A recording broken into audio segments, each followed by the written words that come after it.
business process optimization during digital transformation, how to manage digital costs in 2024, and the platform approach to ERP implementations. Those are just a few of the topics we're going to cover here in episode number 154 of Transformation Ground Control. This is Transformation Ground Control, your source for all things business, technology, strategy, and change. If you're growing your business, leading change within your organization, or undertaking any sort of operational or technology change initiative, this podcast is for you. This show covers what you need to know about digital transformation, organizational change, operational improvement, and business growth. 5, 4, 3, 2, 1. And now, here's your host, Eric Kimberling.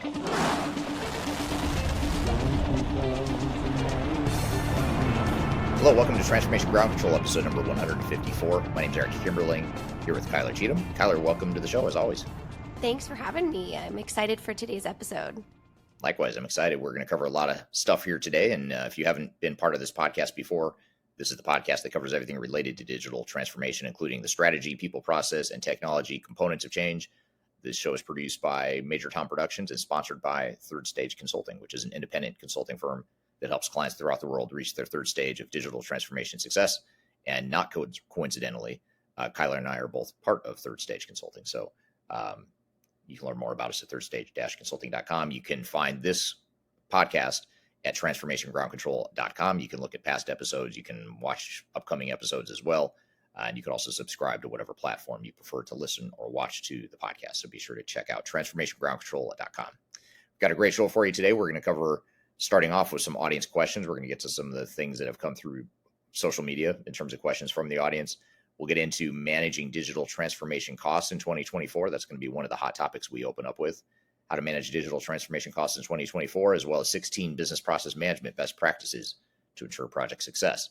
Those are two of the hot topics we'll cover here. And that will be a good segue into our first guest, which is Tavis Addison from Volkswagon Financial Services. He's going to be on the show with me to talk about business process optimization and how to optimize business processes during digital transformation. So that'll be a good building upon some of the hot topics that we cover related to that topic as well. And then later in the show, we'll have Mitch Ottoson on with us to talk about the ERP platform approach to digital transformations. And that's part of our 2024 trend series, where we unpack some of the trends to expect and understand in 2024. So we'll have Mitch on the show later to talk about that. So exciting episode with a lot of stuff, especially if you're interested in business process improvement. So that'll be a good topic for discussion here today. So before we get to some of those topics, so what are some of these questions you have from the audience, Kyler? Absolutely. Well, some great questions this week, as always. You guys do such a great job of giving us some content to talk about. But if you're new here, these questions we pull from Eric's social media as well as Third Stage Consulting Group social media accounts. So you can actually comment anywhere on those accounts, and we actually pull them to ask Eric live in the show and have a conversation about them. Also, as our mission to drive conversation around digital transformation, these questions are not just for Eric. So looking to our audience to give us your thoughts, feedback, and insight, and really join the conversation around how can we create more transparency around digital transformation in our community. So with that, let's get into some of these questions. So you recently did a video about the big four, kind of pros and cons and what that looks like. And we had a lot of questions around that. So this one says, do you agree that the big four accounting firms may tend to promote ERP vendors that they have a unique relationship with rather than suggesting the best option for the client? And how does that impact the quality of ERP solutions recommended to the business? Yeah, it's a great question. And I would say, yes, I do agree that the big four accounting firms and consulting firms tend to promote ERP vendors that they have unique relationships with. I'll just answer it to start with the headline, which is yes, I agree. Reason being is I was part of the big four. We regularly work with big four consulting firms even now as we're helping clients figure out how to staff their digital transformations or how to find the right system integrators to help manage their projects.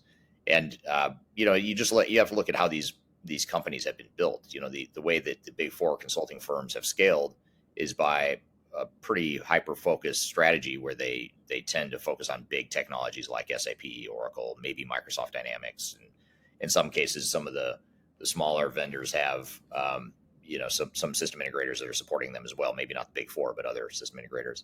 And you find that generally speaking, the big consulting firms are going to recommend the systems that they have a relationship with, that they're going to get some sort of referral or commission fee from, as well as the vendors where they have a big bench of people that they would need to staff on projects. So when I was at Price Waterhouse, for example, or Price Waterhouse Coopers, starting my career, I was part of the SAP practice. And so we'd go in and do software evaluations, and you can probably guess which software we always recommended. We were always working backwards to figure out how to recommend SAP rather than opening our minds to what is the best technology for this given situation. So I think that does undermine the value or the best interest of clients, because one answer is oftentimes not the right answer for a lot of organizations. But yet, if you hire one of these firms, you're going to get that bias. And it's not just the big four accounting firms. I don't want to pick them out exclusively, because it's really most of the ERP consulting industry was built that way. So you have to be aware that there's a lot of biases in the industry, which is why we started Third Stage Consulting, was to be an independent tech agnostic consulting firm that could help navigate some of those biases and do what's best for the client's best interest. For sure. Absolutely. And I think something you mentioned there that I'll just highlight is we often work alongside the big four on projects for specific things. So it really takes a village. That's the mentality of there's room for all kinds of different support on your project. So if you are working with them currently, we're not at all suggesting you should just fire them. We're suggesting that you just make sure that you have some piece of independent and a transformation coach that's really on your side, taking you through what all of this means. So I think that's a great question. And there's ways to work with those bigger firms to make sure that your overall business objectives and technology objectives are achieved. So great question. Definitely, we have a lot of big four current partners, big four current community members that we'd love to hear from in the comments as well. So definitely let us know what your thoughts are around that. I have another question that one of our audience members talked about when it comes to overall ERP work streams on one of your business or on one of your videos, excuse me. So I'm going to kind of summarize, as it's a complicated question, but overall it talks about the user access and the accuracy of results. So is there a situation in which restricted access to specific data when looking at an ERP system can give you a lack of access to all data to give necessary results? So we're talking here kind of about user levels and navigating those, especially maybe if you're a small to mid-tier business where that's never been something that's been in your overall behavior as a workforce before. Yeah, and it's funny you say that, because I'm actually traveling this week as we're recording this podcast, and I'm traveling at a client, one of our bigger clients, where they went live on a new system this week. And, that's one of we were looking at the support tickets yesterday that were coming in on day one of go live. And most of them were related to wrong security profiles. So you had a lot of issues at go live where someone wasn't given access to something they needed, or a transaction or a report or whatever.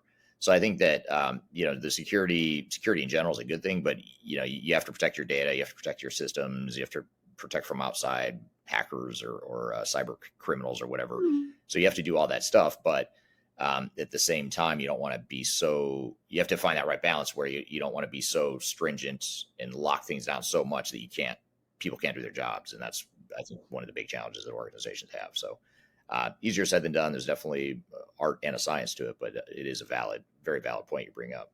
Absolutely. And maybe just an overall theme of understanding and being mindful that sometimes those go live pieces, they require shifting and optimization afterwards. So it just, it takes a little bit of grace to get all of that in place, and understanding that there will be some of those operational challenges to start with any new change or new technology within the organization. So the last question I'll ask you here, which I think is a very interesting one, this is actually from one of your live streams you did recently with our partners at Avero, and talking about our 2024 trends. And of course, we had to talk about AI, right? That's obviously the main hot topic and what that looks at. So this question actually says, do companies need a successful ERP system before they bring in an AI application? That's a great question. I don't think they necessarily do. I mean, I think ERP and AI are two different things, even though AI is getting embedded into ERP, of course, but they are still different technologies. If anything, I think, doing an ERP system first can, that can take away it can be distracting or take away or undermine your focus on AI because ERP projects are so big by definition. But I will say, there's other things that you want to do prior to AI, like having clean data and having accurate data, reliable data, good data governance, data management processes. All that stuff is really important because the AI models will only be as good as the data you have. So I think there is some value to that for some organizations, and ERP implementation might help enable that data cleanliness and that sort of thing. But for other organizations, it could be that's just too much to try and do all that all at once. So I think it depends on what your priorities are, but there's a couple different paths you can take in that approach. Definitely, and it depends question for sure. And the reason I left this one for last was because I think fundamentally it gets to the core of what we're going to talk about today is just healthy operational practices, business practices to ensure that if you are looking at emerging technologies or an ERP system in general, the pre-work to that is really making sure that you have healthy processes.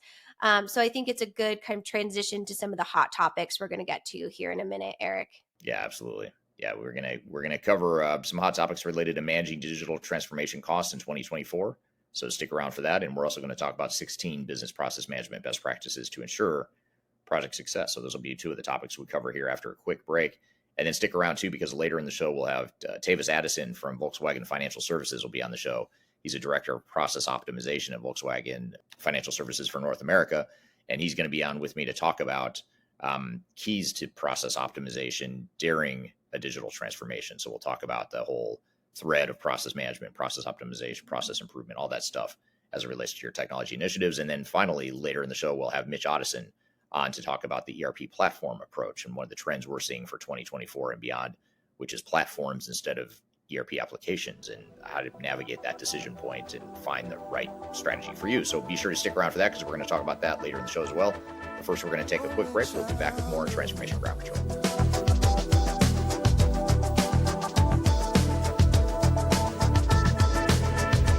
If you are aiming for transformation success, turn to Third Stage Consulting Group.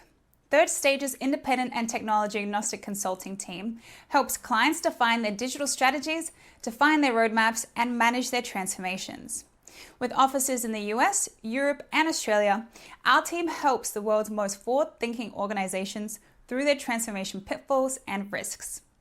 If you are embarking on a digital transformation or business change initiative, contact Third Stage Consulting to see how we can help you reach the third stage of transformation success. Learn more about us and download independent reports, videos, and other best practices at thirdstage-consulting.com. But we're never gonna survive unless we get a little crazy. Hello, welcome back to Transformation Ground Control, episode number 154.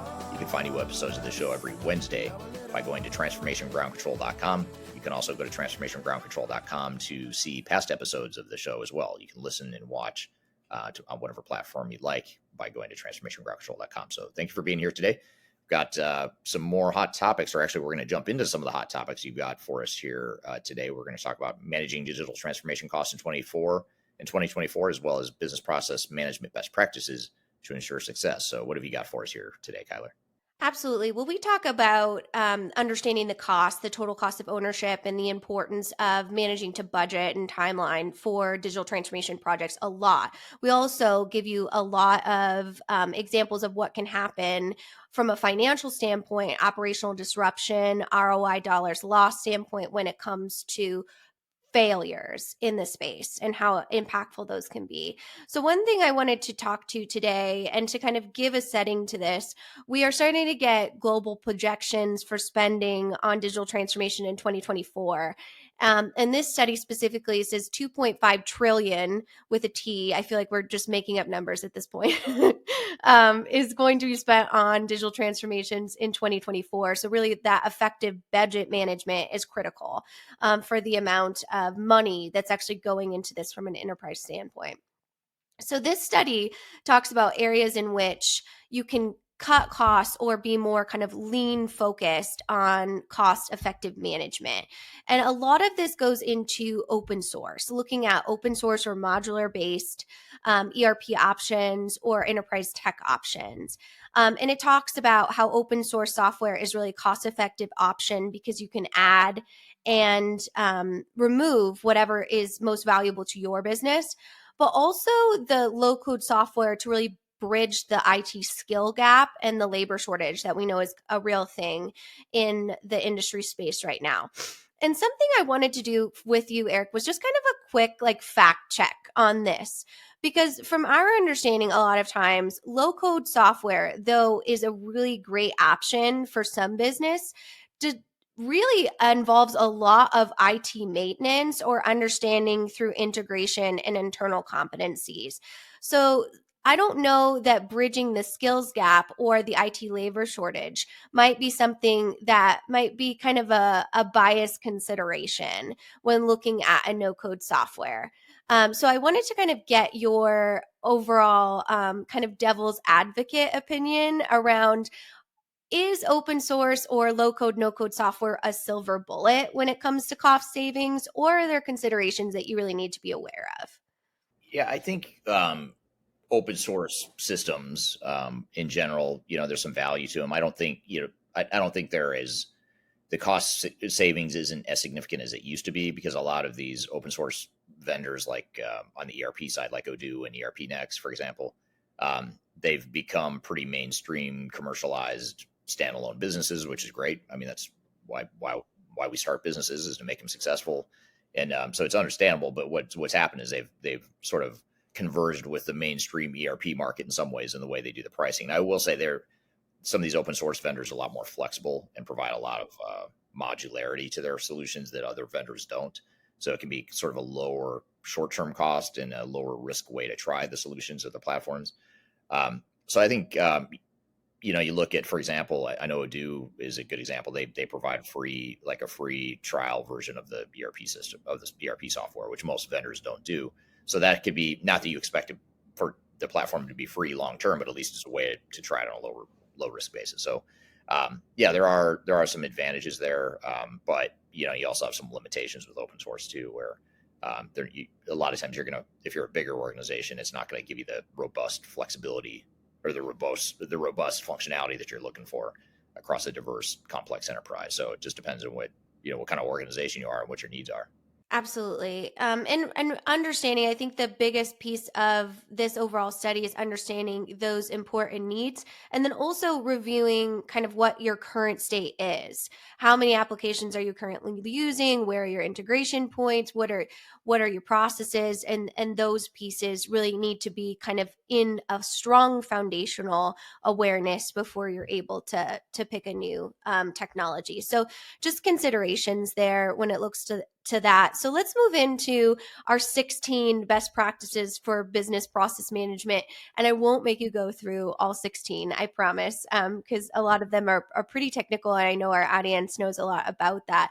But some things I wanted to really highlight is one of the best practices talks about integration of multiple disciplines, which I think is really healthy. When we look at the integration of various process-centric approaches, such as Lean Six Sigma, ProSci, Agile, all of those different things, I wanted to bring to the table the importance of having variety in those disciplines when you're looking at your business process management. Do you think that that's something that you should prioritize as a business?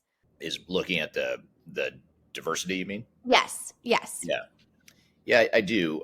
Being able to look at the entire scope and impact of processes and process improvement is really important. So in other words, it's, you always hear people say people, process, technology. That's a starting point of looking at how the processes affect the people. And if you change the processes, how does that affect the people? The technology itself, what sorts of automation or technologies can you put in place to optimize the processes? And then obviously the processes themselves. You also want to make sure the process improvements are aligned with your priorities as an organization, that you have a clear strategy of how process and automation fits in with, or how business processes fit in or integrate with some of these other work streams like technology, change management, et cetera. So those are just a few things. But I think, when you talk about process improvement, process optimization, you're inevitably touching a lot of different disciplines, to your point. And I know you encourage our team here to get a variety of these certifications because it kind of gives you that innovation and different ways of looking at things, which is our job here at Third Stage. Is that something you would recommend for maybe someone who's trying to break into the field, to look at a variety of those different certifications to kind of get a foundation on what they can do as far as either consultant work or business process management work? Yeah, and I just take that comment. I agree with you. I take that comment to even a step further and say, if if your focus is on the technology side, let's say, yeah, it can be very powerful for you to augment that deep technical experience with something like a PMP certification for project management, or ProSci certification for change management, or, et cetera, et cetera. If you can look outside your core discipline that you specialize in just to get a broader view, I think that's just going to help you. And of course, when you start in your career, you have to have some specialization or focus. So you don't want to try to boil the ocean, on day one of your career in whatever direction you go. But over time, you want to start, if you can start to round out your skill set to have that bigger picture view, you're just going to be better at whatever it is you focus on. If you focus on technology, and you can be better at change management or program management or process improvement or whatever, it's just going to make you a better technologist. And same is true if you're a process improvement expert. To learn something about change management, about technology, it's just going to round out your skill set and give you a bigger picture view. So I think that all those different kinds of certifications and the diversity of that certification and training and education and just upskilling yourself is very, very important. Yeah, and speaking of upskilling and a diversification of ideas, the rest of this episode is really a great opportunity to not only get a foundational piece for business process management and some best practices, but also look ahead of what we're looking at as far as the industry for 2024. Yeah, absolutely. We'll dive into business process management in a lot more detail here with our first guest, who's going to be Tavis Addison, who's the director of business process optimization at Volkswagen Financial Services. So he's never been on the podcast before. He's someone I've known for some time, but it's going to be good to have someone from the industry that's doing this day to day in the trenches for their organization, some process optimization work. We'll learn some lessons from him on how to navigate some of those process optimization work streams. And then later we'll have Mitch Ottoson from the Third Stage consulting team on the show, who's going to talk about the ERP platform approach, which is the trend towards more platforms versus applications. And that's part of our 2024 trend series, where we dive into and unpack some of the trends of 2024 within the world of technology and digital transformation. So stick around. We've got a couple great segments coming up. We're going to take a quick break. We'll be back with more Transformation Ground Control.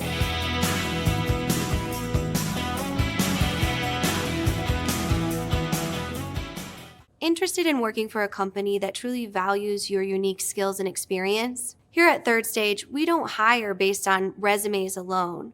We look at the full candidate, experience, and willingness to provide excellent service for our clients. Within a technology, independent, and agnostic consulting firm, you have the opportunity to learn across industries with a diverse group of clients. Our consultants also have the opportunity to diversify their portfolio and learn across technology systems. If you're interested in joining a high-growth entrepreneurial organization, please reach out to us at work@thirdstage-consulting.com.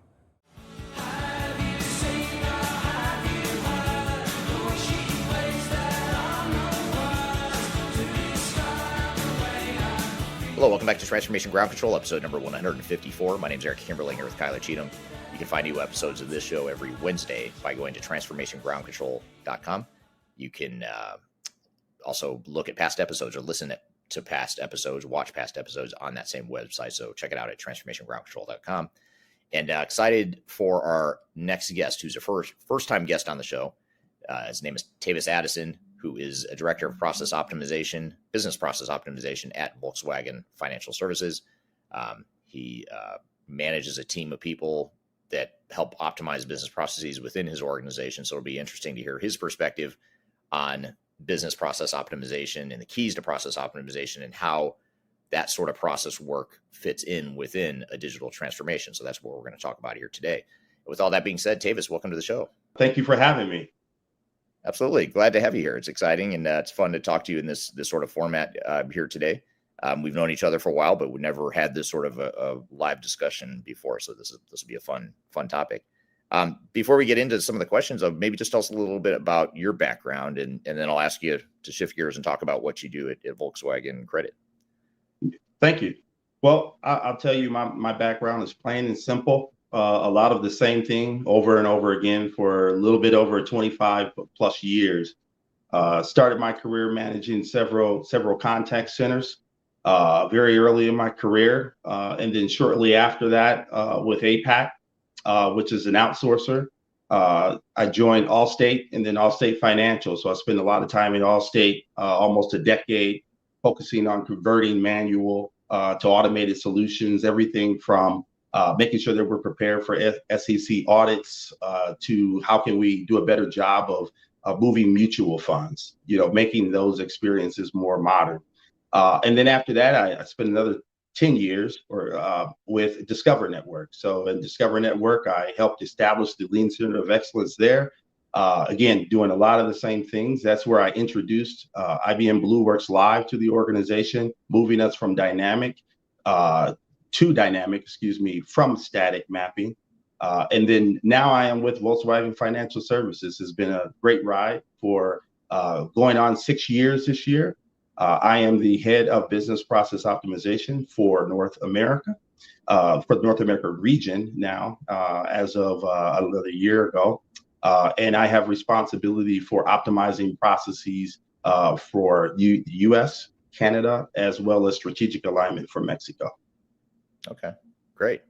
So in your role, I guess, just to maybe understand your background a little bit in your role at Volkswagen Financial Services, tell us a little bit about the organization itself, this process optimization organization. Is it part of a broader technology group or an operations group, or how does this process group fit within the overall structure of the company? Well, we actually sit within what we call customer engagement, and customer engagement is where the bread and butter is, right? All the contracts where the loans are originated, our customers are served, and it's highly operational. My team is a small team of 11, and we focus less on the number of us, but more so on the skill set. So my team actually supports not only operations, but we also support back office. So we support the front office and the back office. We have a technology stack that we leverage specifically around workflow automation solutions. But I always give significant credit to my process specialists. That is, to me, where the 80-20 sits. Their role and purpose is to discover process, most of the time unstructured, bring that to a high process visibility, regardless of our customer. Our customers are typically internal, but at the end of the day, our goal is to establish models across the organization that people can follow. Number two, we also teach Lean. So we're also the internal sort of academic pod, and then outside of that, our whole focus is on accelerating us from where we are today and where we need to be tomorrow in terms of how do we actually keep costs down in terms of being able to operate and optimizing how we do that. Yeah, no, it sounds interesting, and I'm sure at a larger organization that's more established, I would imagine there's mature processes that are ripe for improvement and looking at ways to change the way things have always been. Yes. And we'll get to some of that change management piece of it too, especially as you deal with tenured employees and tenured mature processes. And we'll want to make sure to uncover that here in a minute. But maybe just to start to set the context then of this whole topic of process optimization, why do you think process optimization and what you do is so important, especially if an organization is undertaking some sort of technology initiative? I think optimization is so important because you can spend a lot of time putting technology on a broken process. And that is the biggest waste. My team in the organization, we have a high priority on process visibility. And it's something that I'll continuously talk about. And if anybody knows me, that is always the start. Being able to see the as is and then determine where you want to go first. And it's not as simple as understanding the steps, but it's more about understanding the connected systems, understanding what is the expected outcome of where you're trying to go. But I think at the end of the day, why is it so important is because you just do not want to place a lot of cost and time on processes that are not ready for it. And that's where you lose trust. And then the next time you have a great idea, you're crying wolf. It's very hard to move on to the next big thing if you weren't successful the first time. Yeah, that makes a lot of sense. So you don't want to lose that momentum and that just overall direction you start on by derailing it with sort of broken processes that can't support the new technology. Absolutely.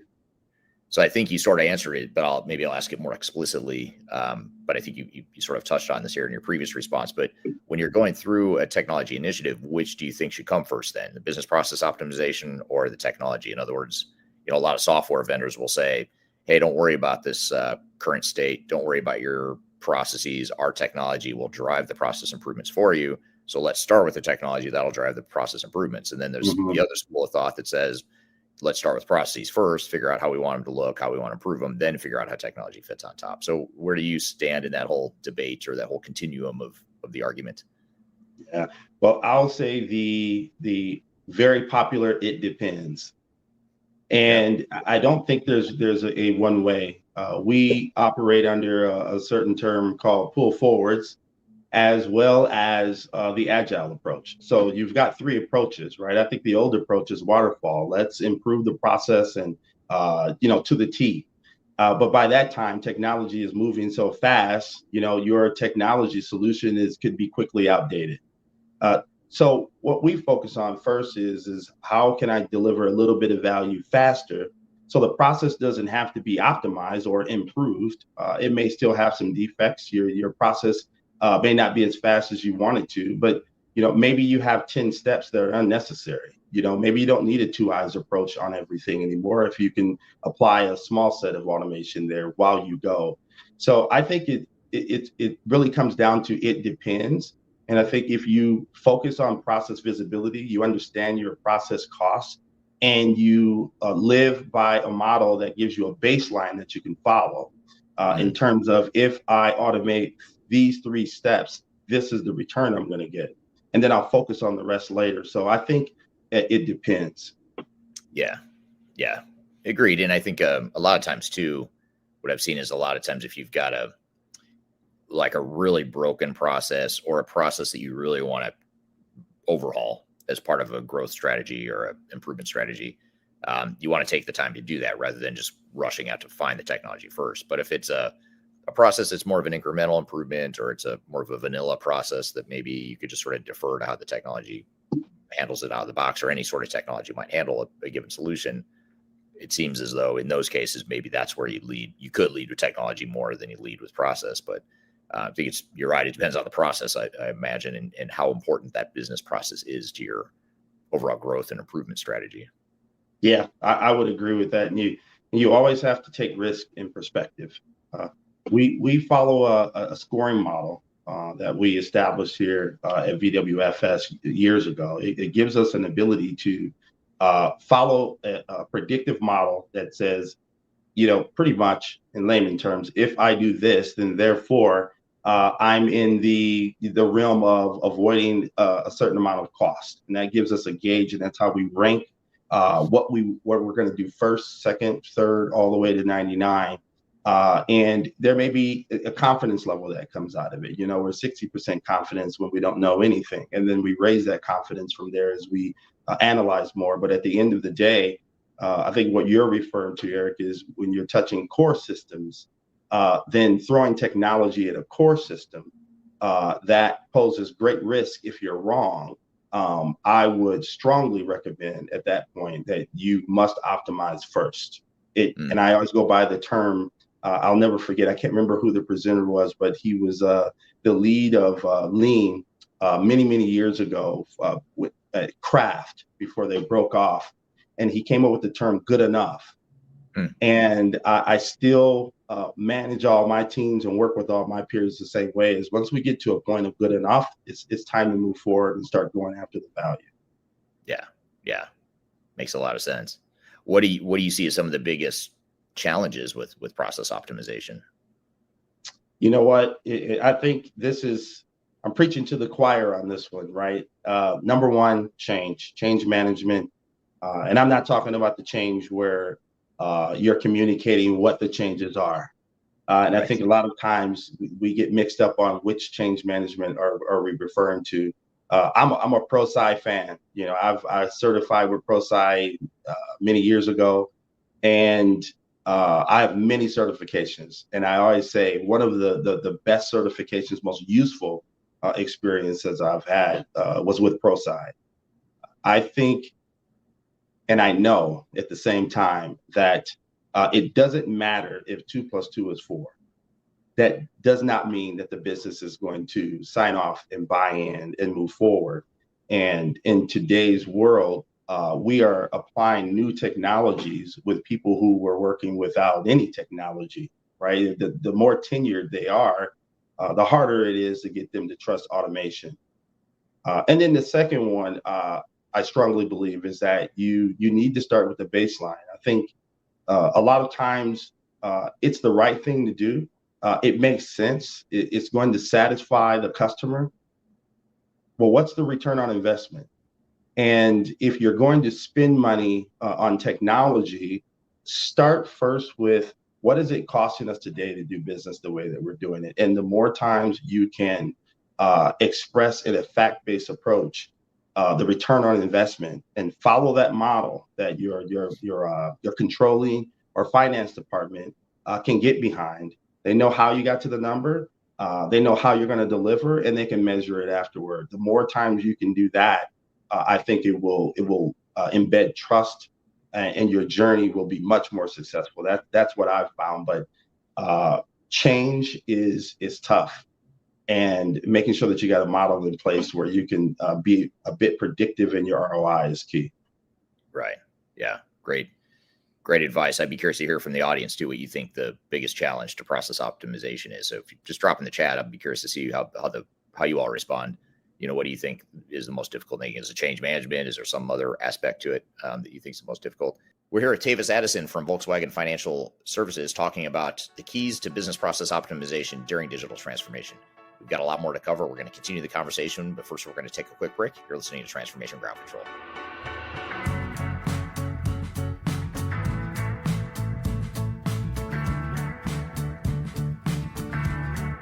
I'm excited to share our newly released 2024 Digital Enterprise Operations Report. This free download is available on the Third Stage website at thirdstage-consulting.com. This report is truly packed full of technology-independent and agnostic insights for your project to ensure that you're strategically optimized for success. Download your copy today with the QR code in front of me or visit our website for more details.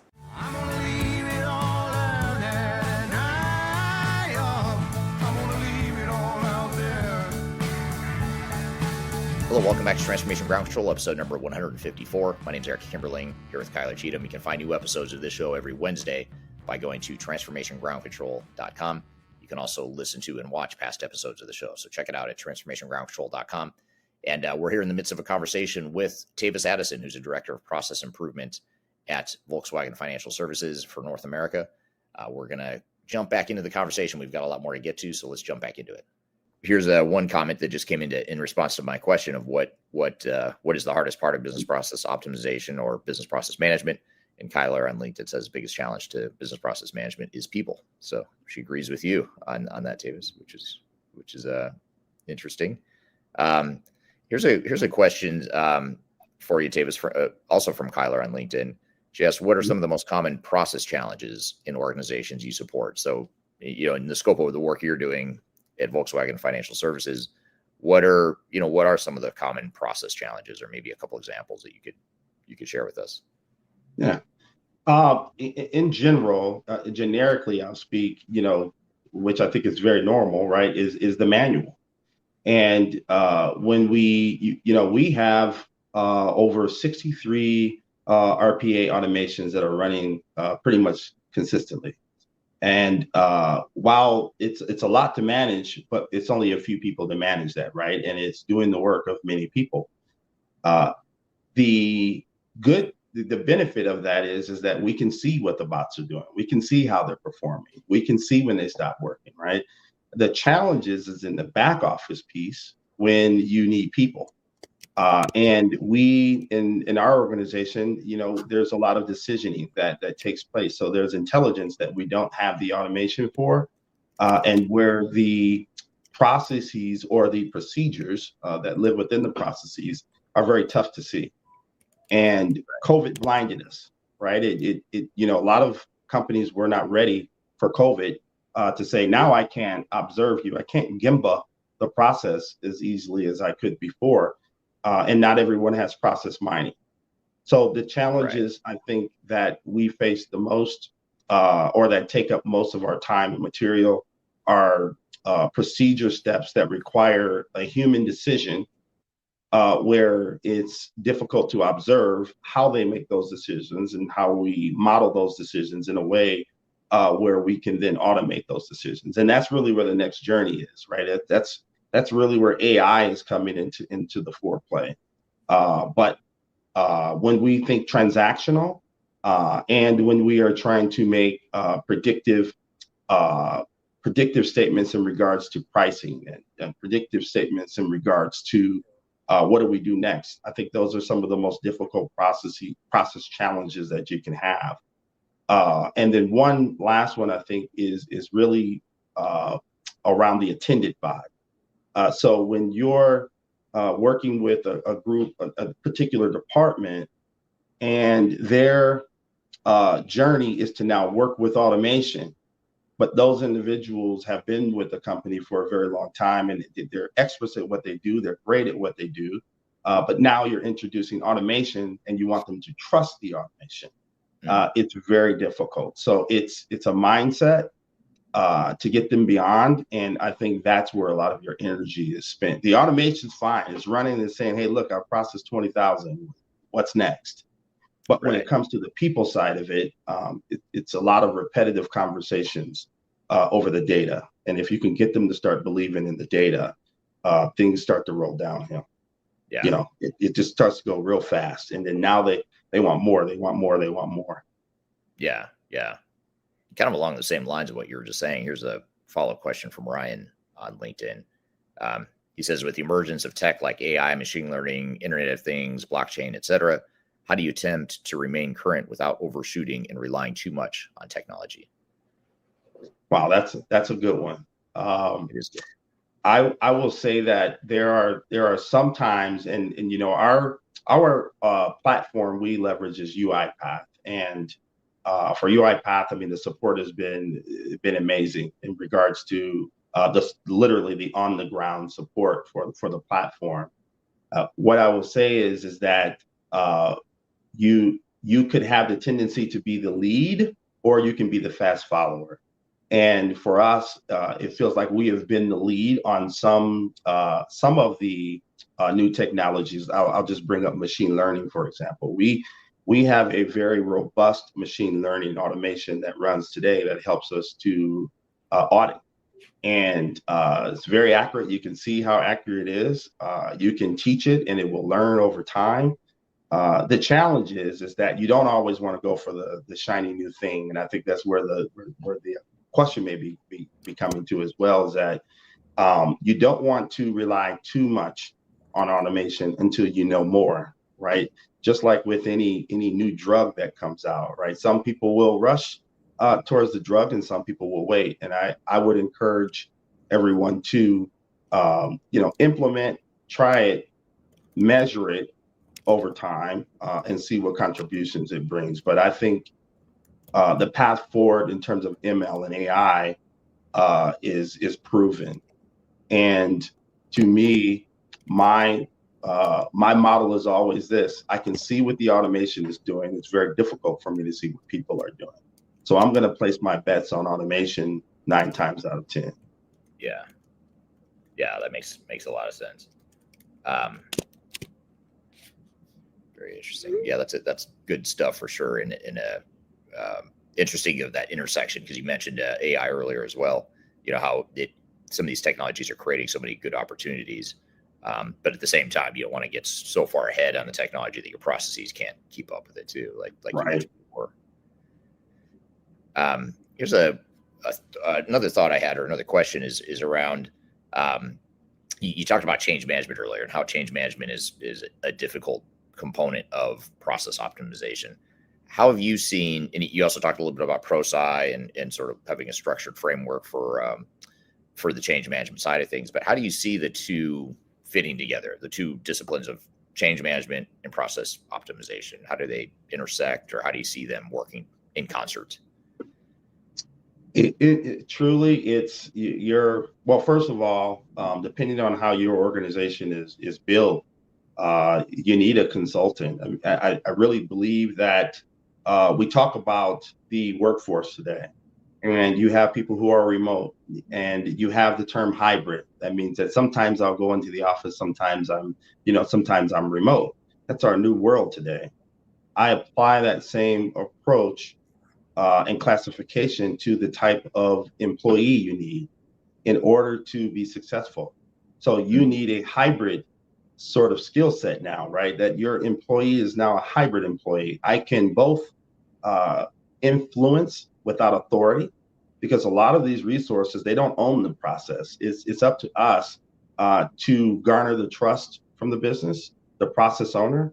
It is up to us to make sure that we are data stewards, and we understand how that data is important to that customer or that business partner.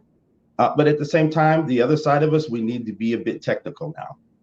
And that's the employee that I'm looking for. And right now, I think one of the challenges is that the resources that we have, the people who are experts at the business, who understand your business, have to grow. They have to either adopt those skill sets, or you have to go find people who have those skill sets. And I think that's how they work together. It's magical to be able to send one of your resources in that can both influence without authority. At the same time, they can also talk technical. Yeah. Makes total sense. Yeah, and that's a key thing there too. Is have you found in your career that process and change practitioners or experts are sort of siloed in their thinking in terms of how you treat one or the other, or have you seen it sort of come together pretty well, with your team or with others that you've worked with throughout your career? Yeah, I would say boldly, it does not come together very well. You're right. You could be the one in the room and you have the right answer. You could be Albert Einstein's grandson, and mathematically you have absolutely the right answer. Someone sitting across from you who may understand the business more or have been there longer has a number of reasons on why not. Without a mathematical reason or without a database statement. And a lot of times the nature in us as people will say, you know what, we're going to delay that. We don't want to do that right now. And I think that is the difference in the younger generation, right? I don't know which Gen O or whatever you want to call them, right? Even my daughter, right? When I'm looking at this was like a couple years ago, and I'm typing in Google where we're going to go and put it in navigation. And she says to me, like, why are you typing? Like, what do you do? I thought you were the automation guy, so Right. She looks at it as it's slow for me to type in the restaurant that we're going to go to and then put it in navigation. From her perspective, she just wants to say it. Yeah. And those are the employees of the new. Those are the employees in the future. So that change resistance will go down over time because of the employees, because of the new workforce. I don't think resistance is ever going to go away. I just love the fact that the new way of thinking, the resistance is against the old way. which Yeah. is amazing, right? But how long will it take us to get there? It's going to be a while. Yeah, that's interesting. I guess I never really thought of it until you said it in that context or in that perspective of how maybe the change management challenges shift from future states and process improvements. Because we always talk about change management. If you change your process, it's going to create resistance. How do you overcome that? But what you're saying is sort of flipping that on its head and saying, well, actually, over time, you're going to see more resistance to the way things are because you've got broken processes or you're still using that. Do you remember the green screen mainframe interface? Oh my goodness. You type in the little transaction code. You had to memorize the transaction code to go to that one screen because you didn't have a graphical user interface. Yeah. So imagine your daughter or any, young professional coming up in the workforce and that's the system you put in front of them. It's just, oh man, it's gonna be like learning a foreign language for them. They're not gonna understand. Right. There'll be I'll pass. I'll look at the next employer. Right. Exactly. Yeah. I'll go work somewhere else if this is what I'm gonna have to deal with here. Absolutely. We're here at Tavis Addison from Volkswagen Financial Services talking about the keys to business process optimization during digital transformation. We've got a lot more to cover. We're going to continue the conversation, but first we're going to take a quick break. You're listening to Transformation Ground Control. When I wake up, well, I know I'm gonna be the man who wakes up next to you. When I go out. If you are aiming for transformation success, turn to Third Stage Consulting Group. Third Stage's independent and technology-agnostic consulting team helps clients define their digital strategies, define their roadmaps, and manage their transformations. With offices in the US, Europe, and Australia, our team helps the world's most forward-thinking organizations through their transformation pitfalls and risks. If you are embarking on a digital transformation or business change initiative, contact Third Stage Consulting to see how we can help you reach the third stage of transformation success. Learn more about us and download independent reports, videos, and other best practices at thirdstageconsulting.com.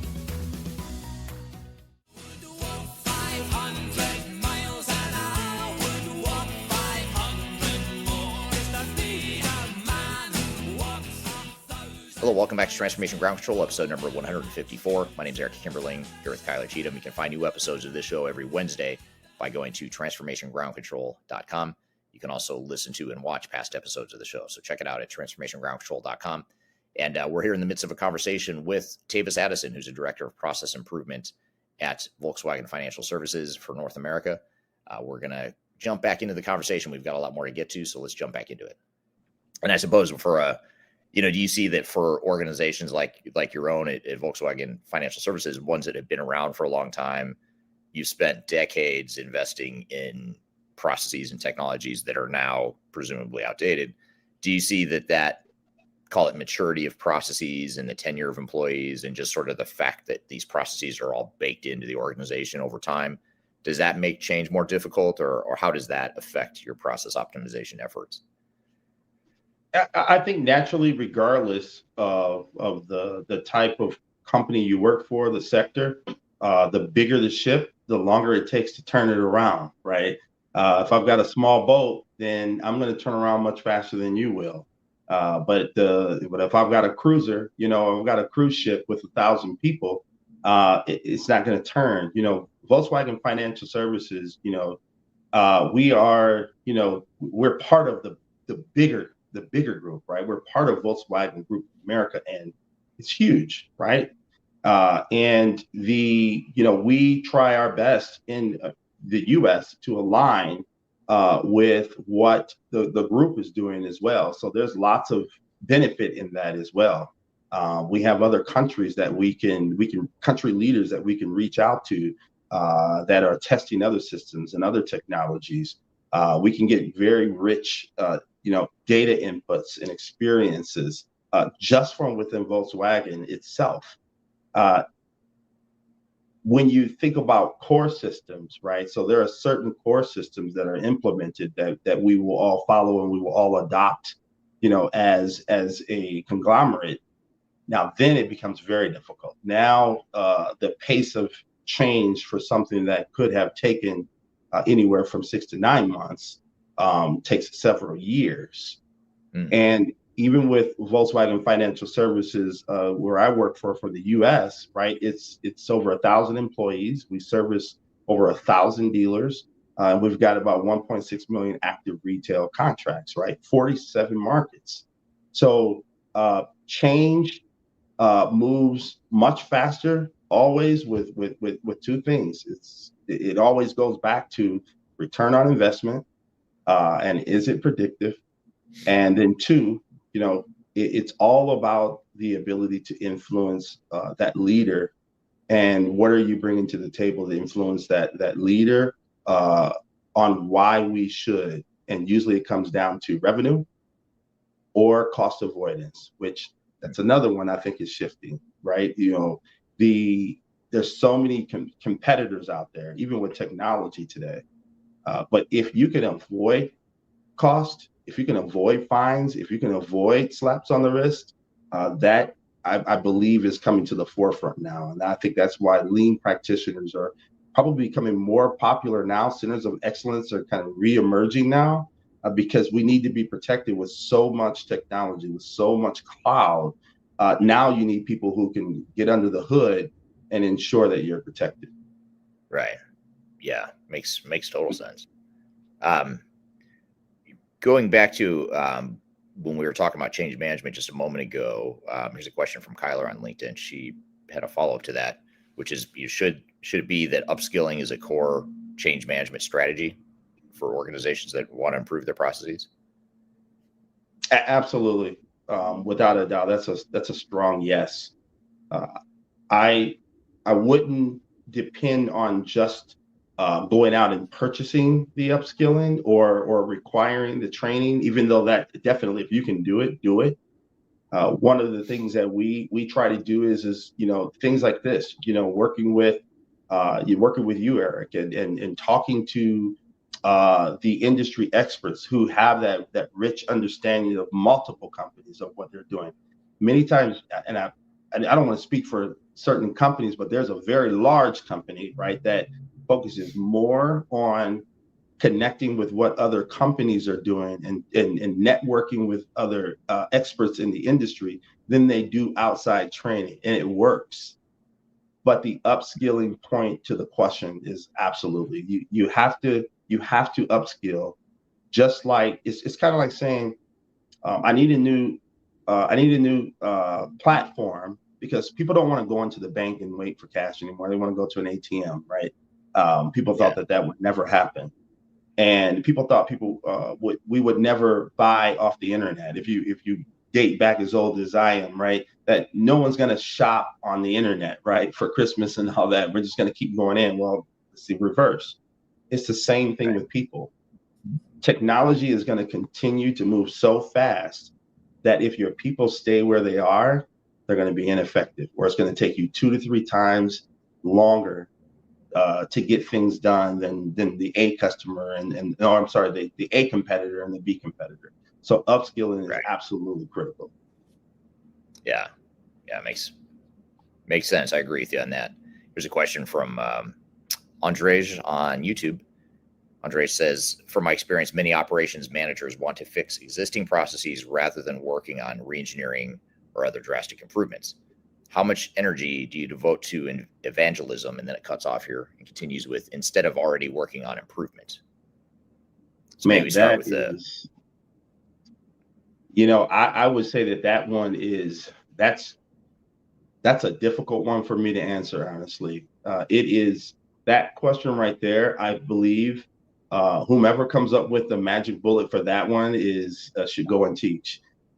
Because you have that problem, that thorn in the side, whether that is, I am continuously making errors and it's costing me, and I have a monthly cost it's hitting me. Typically you want to go in and you want to surgically look at specific steps to improve that part of the process. But on the other hand, there's always someone in the room, going back to where that question comes from, that says, why don't we just look at the entire process and just do this differently?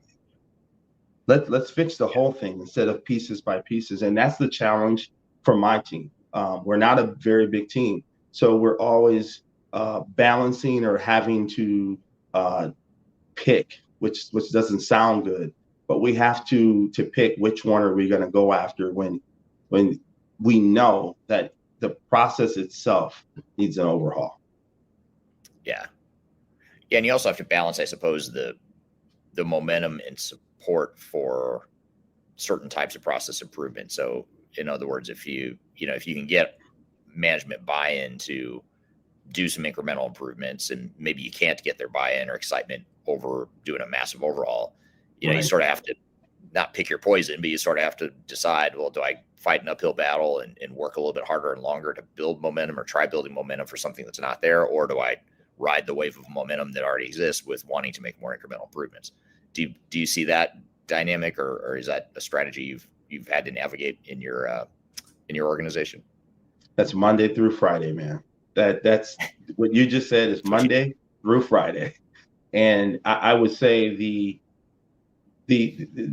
cloud that's over you at the end of the day is, what are you delivering on an annual basis, which allows you a little bit of wiggle room, and the redesigns that take longer produce results. It takes longer to see those results. The results may be longer and more sustainable, but it does come back to what are you required to deliver in 2024, and that's what you have to balance it against, unfortunately. Yeah, absolutely. Other question I had for you here. Whoops, I just lost I have a little technical issue here. Bear with me. When you look at technologies that can help automate, or not automate, but help enable business process optimization. So when you look at technologies like RPA or business process mining, et cetera, what are there certain types of technologies, and you've alluded to a couple as well throughout this conversation, but what sort of process optimization or process improvement sorts of technologies are you most excited about right now? There's one big one, and I think everybody's excited about it, and it's AI. Why AI? For me, we've done so much of RPA that it's almost to the point where we're trying not to say RPA anymore. Right. RPA is something that thank goodness for my team. They're a team that works tirelessly. A lot of times they're on alert because we have robotic employees that don't take days off. So sometimes we need them to do things on Saturdays and Sundays. So you do need that kind of team to continuously keep pressing forward. But what AI will do for me, what AI will do for VWFS is you've taken a lot of those tasks that are highly repetitive, highly standard. We call them robotic tasks. So now people don't want to do them because it doesn't sound cool anymore. But AI gives you the ability to say, okay, now that I have mapped all of my processes to a certain level, where I have clear visibility of all of my value add and my critical process steps. So we have two categories that we map to. And what you have left after RPA are gateways, or many people will see them as diamonds or flow or decision boxes, as they will call them. Well, there's so many decisions that are being made in the background that are not transactional, but they're being made by people. AI gives us an ability to footprint. That's where we're going. Now we're going to say, okay, we've digitally footprinted everything that we can see that's RPA eligible. What we want to look at now is what is AI eligible.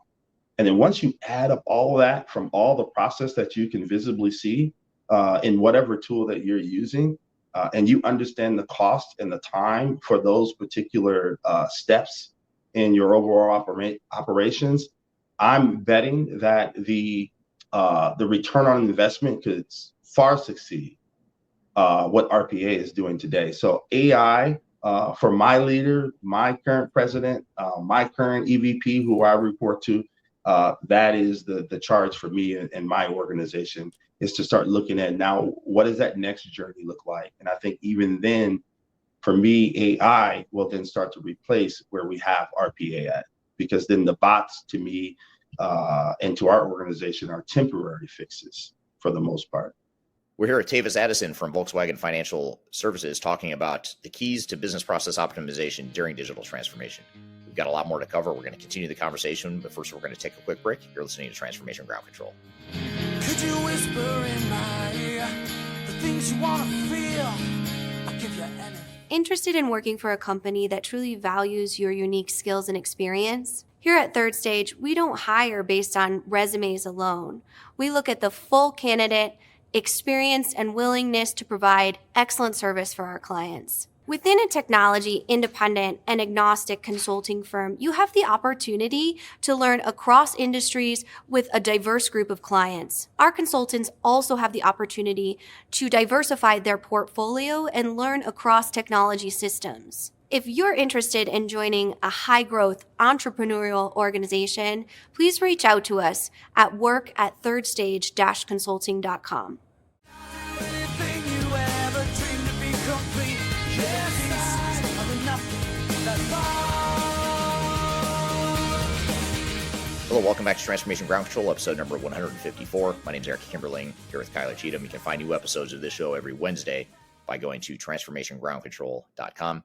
You can also listen to and watch past episodes of the show. So check it out at transformationgroundcontrol.com.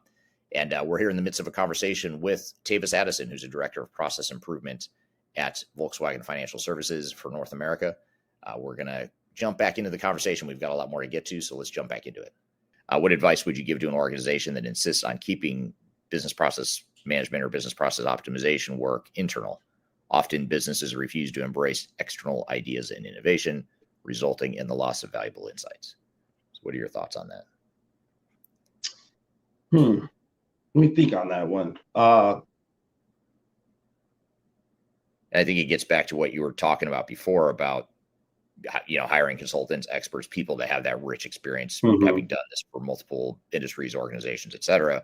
So how do you balance that outside, external focused mentality and experience with the need to build, like you've done with your 11 team members, building that internal competency to drive process improvements and that sort of thing? How do organizations find that right balance? Yeah. Two things. And what I always like to do is not speak so much in theory, but speak more in what I have done. Number one, if I could give a nugget out here, is that your external consultants, or the industry experts, as I will call them, your Eric Kimberlings, your Third Stage, they're part of your team. So if they're introduced as part of your team, maybe you're not paying them for everything that they're coming to do. Maybe you're not paying them at all, right? But they're part of your team. They're part of your mentorship. They're part of how you came to the decision that has resulted in a win for that department or that organization. Now it changes the tone a little bit. Now they're not external. They're just not within our company, right? They look at it differently. And then number two, I have a strong dependency, and I think it's the same for my leader. We have a strong belief and dependency that if we are only making decisions based on what we can see in our four walls, then we can't possibly have best in class approach. We must absolutely understand what the experts are doing outside of our walls, and what is my best competitor doing, right? And this is something that I got from Shingo, right? One of our fathers of lean. The cost of not doing it, right? There's a cost to that. There's an absolute cost for not doing. So the more you don't look outside your four walls, you are absolutely losing something. And those are the things that we move by. But I think the first one is start introducing those individuals as part of your journey, part of your team. It's great. That's it's great advice. I mean, both from a internally focused perspective, if you're driving process optimization internally within your own organization and you're trying to find outside help, maybe not treating them as quote unquote outside help is one way to start. And then also if you are that outside help, if you are a consultant or whatever, that is supporting a project through their change initiatives, just embedding yourself in the team and being part of the internal team, even though technically you're not, you can still act as more of a internal team member instead of the outside guy or gal coming in with all the answers. Absolutely. Do you find and that keep them around, right? more? And keep them around. It's not always about procuring at that moment. It's also about always inviting them into multiple conversations. Opportunities will come, and they don't need to be on every conversation, but the more they are involved in what you're doing when they can, the trust builds from there. And then now others are asking for their names. And I think that's the key. Take that wall down. Yeah. Does that mentality of focus on treating them as an internal team member, do you think that helps build more buy-in and ownership of the process improvements and process changes themselves? Absolutely. Without a doubt. I think it's very key. And I am very open. I'm very forthcoming that, I'm not the smartest. I'm not a mathematician. I'm not an engineer by trade, right? I'm a business guy. I've got a master's, I've got multiple certifications, but I am constantly looking to surround myself with people who are better than I am, who know more than I do. So if there's anything I would pat myself on the back about is that I'm okay. I'm pretty good at finding people smarter than me and surrounding myself with them. And then what happens is you become smaller and the external people become bigger and more important than you are. You're the messenger at that point. And you gotta be humble a little bit to do that and be willing to not be the smartest person in the room. But I think at the end of the day, what's your objective? If your objective is to get more external ideas implemented within your organization, then position them as the expert at the table. Yeah, absolutely. Makes a ton of sense. Going through some of these I'm just kind of scrolling through some of the questions that are coming in here. So we talked about the biggest challenges. We had another question around the most challenging, maybe I'll spin this question a little bit differently than what we covered before, but this is from Mohammed on LinkedIn. He said, what is the most challenging part of digital transformation to automate business processes? Maybe, I know we talked about earlier, what is the most difficult part of business process optimization in general? And you talked about change management and that sort of thing, among other things. In the context of a technology change, though, does that change your perception of how? Is there anything additional you'd add? I guess I'd say in terms of difficulty of process improvement during a technology initiative versus a sort of a more process focused initiative, if that makes sense. Like in other words, if I'm an organization going through a big technology initiative and I'm trying to figure out, okay, now I'm going to figure out how to do process optimization within this broader technology initiative. Are there different sorts of challenges that happen in those cases versus organizations like yourself that are leading with the process first? I think with the digital transformation, I still always go back, and I might be one of those few people or only people who think it applies to whether it's digital, whether it's process, right, or whether it's just people. For digital, I truly believe that we have to get off of our static way of documenting.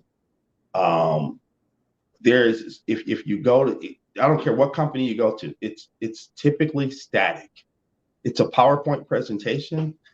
It's Excel based. It's something that's outdated the moment you walk out the door, like a car you buy and you drive it off the parking lot. It's not worth it anymore.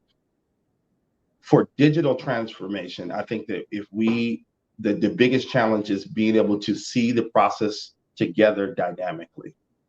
And I don't know where other companies are at, but I do see out there that a lot of companies are requiring the knowledge of being able to map, as I call model, dynamically, meaning that you can apply metadata. Because for me, if I can look at a confirmed process and I can see the the systems that are all impacted. If I make this change, my speed to the next step is much faster than someone who is working with static documentation. In addition to that, I know what my capabilities are. So we've worked with Gartner in the past, and don't get me wrong, I've been a customer of Gartner back at Discover. The challenge I had was that it was always handed in a PDF or a PowerPoint.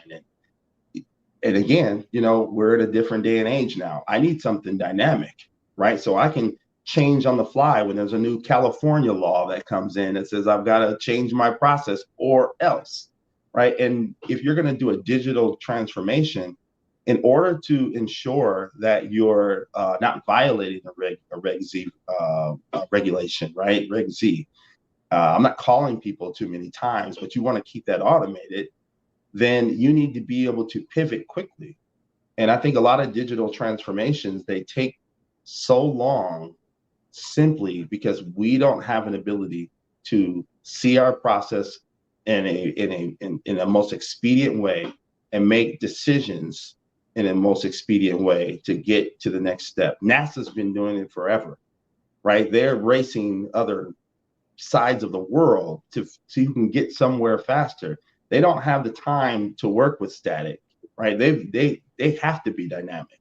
So it's just, I think what's happening is we're becoming more technical in our digital transformations, and the insurance and financial services sectors, things like that, that you have to think that way. Process visibility to me is number one. That is the number one sort of underbelly to how fast I can move versus another leader. Right. Yeah. Now, just to sort of bring this all full circle, then, everything we've talked about so far, if I'm an organization that is going through or about to go through either a technology initiative or just some sort of change initiative, where do I start? When it comes to business process optimization, what are some first steps to help us get started on the journey? What I would do is always start with assessing your process maturity. And depending on what company you go to, they may or may not understand or have methodology around being able to assess their current process maturity. So I would say that's the first step. And then your process maturity level helps you to understand where you need to go next. And we have a measurable way in regards to what we're trying to get to process level 3, trying to get all operations to a level 3 by the end of this year. And it's a bear. It's not easy. And the second thing you want to be able to do is establish a model around being able to score and rank your opportunities. Many times we're going after something and we're chasing something and we can't get the sign off and we can't get agreement simply because we're not coming to the table with ROI that can that shakes out, right? It doesn't meet the sniff test. So if you have good process visibility, which goes back to the PML model, because I was challenged on that, is like, how do we make that measurable? How do you know when you're at level 1, level 2, level 3? And why not 5, 4, or 5, right? We have all those answers. Right. And just to share, just to make sure I'm clear, the reason why we don't look at 4 or 5, well, we can get to 4, but the reason why we don't look at 4 or 5 is because when we look at 4 or 5, for us, it's reputational damage, it's financial damage, it's things like that. But for an airline or for healthcare, they need to be at a 4 or 5 because there's loss of life, right? You can't be far off there. So your processes need to be very sound.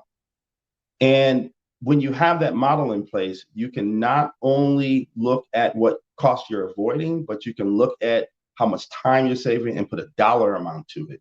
So that's why I say start with that model. Start with a method and a model and work with your finance team and get the buy-in. And then the next thing that you want to do is make sure that everything you look at from the standpoint of improvement has some sort of a scoring and ranking system that fits with it. Yeah, that's that's solid advice. I mean, that's a good way to start. I mean, it gives you a framework to sort of assess the current situation and also prioritize. One thing I want to clarify, though, when you talk about maturity, that's different, though, as far as a first step to assess your current maturity of your processes. Maturity does not equal optimized processes, right? Is that, or how? Correct. Maybe you could just help us unpack that a little bit, if you don't mind. Just what's the difference between process maturity and process optimization? Sure. So for us, and let me be clear, process. I didn't make up process maturity, or I'd probably have been on your podcast a long time ago. Millions of books sold, all that stuff. we look at it, we put it in a standard operating procedure of what we call automation readiness. But when you think about process maturity, you're thinking about the whole of it all. You're not necessarily looking at one process. You're looking at where am I at holistically in a department or an organization. But you start first with one process at a time. And process maturity level is kind of simple on the surface. Number one, are my processes centralized? Am I going in multiple different places because my stuff is scattered all over the room, for lack of better words? That is equates to COPD, cost of poor documentation. There's calculators you can actually Google out there. It's a real thing now. I think actually that's the new eighth waste, to my understanding, by the Lean Institute, is not having your processes digitized. Because it ties back to how much time are you spending looking for information on what your job is or what you need to do next or how you're going to change the process. But process maturity level at its most simple way of thinking is, you're at level 1 if your processes are all centralized. You're at level 2 if your processes are all digitally mapped.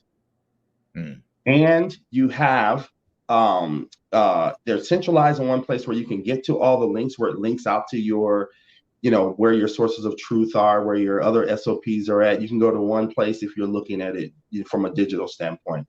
And then process maturity level 3 is where you are not only centralized, they're all digitally mapped, but 3 means that I also have links to my risk and controls.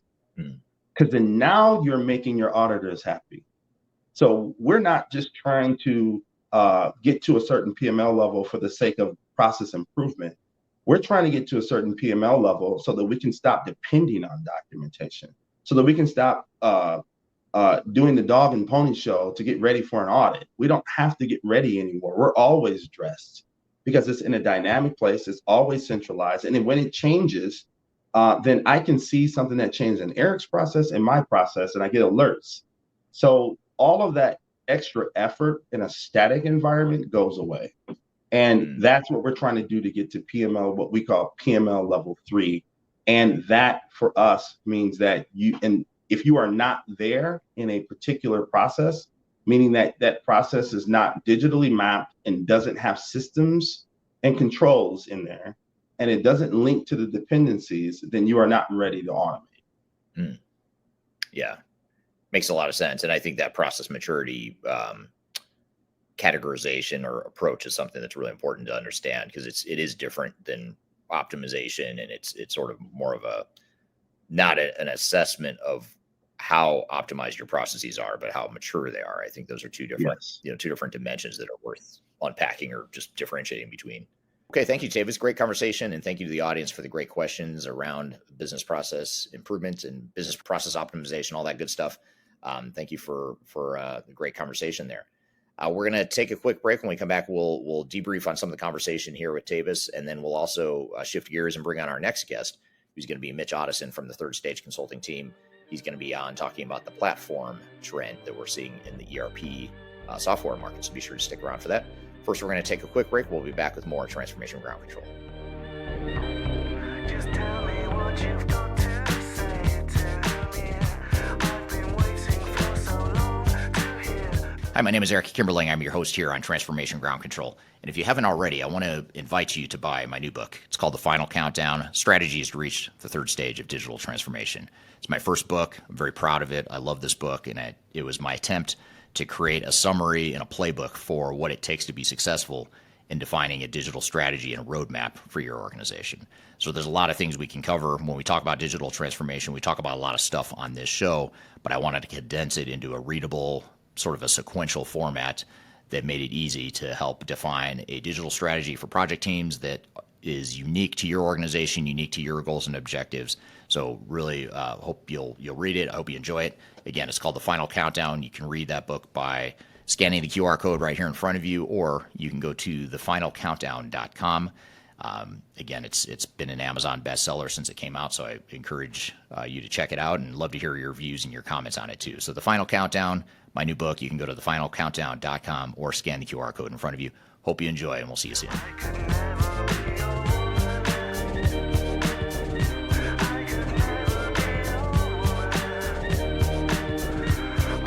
Hello, welcome back to Transformation Ground Control, episode number 154. My name is Eric Kimberling, here with Kyler Cheatham. You can find new episodes of this show every Wednesday by going to transformationgroundcontrol.com. So, Kyler, we just had Tavis on the show to talk about business process optimization and the keys to business processes during digital transformation. What were some of your thoughts and takeaways from that conversation? Well, I think, obviously great conversation and so much insight. I think what really stood out to me is the overall integration of kind of the team approach when it comes to utilizing an outside source for insight, or the team approach when it comes to kind of servant leadership from a client perspective. So I thought that was really healthy when you go in and do something as vulnerable as look at business processes, right? Because it can be a situation in which you come in and you help through these work streams and these optimizations, but these are processes. A lot of times you have tenured employees around, which you kind of talked about, organizational change management, but also that the business has established. So it's a hard thing to come in and optimize a new way of thinking in the organization. Definitely healthy practice, but I love Tavis's approach to really making sure that you're integrated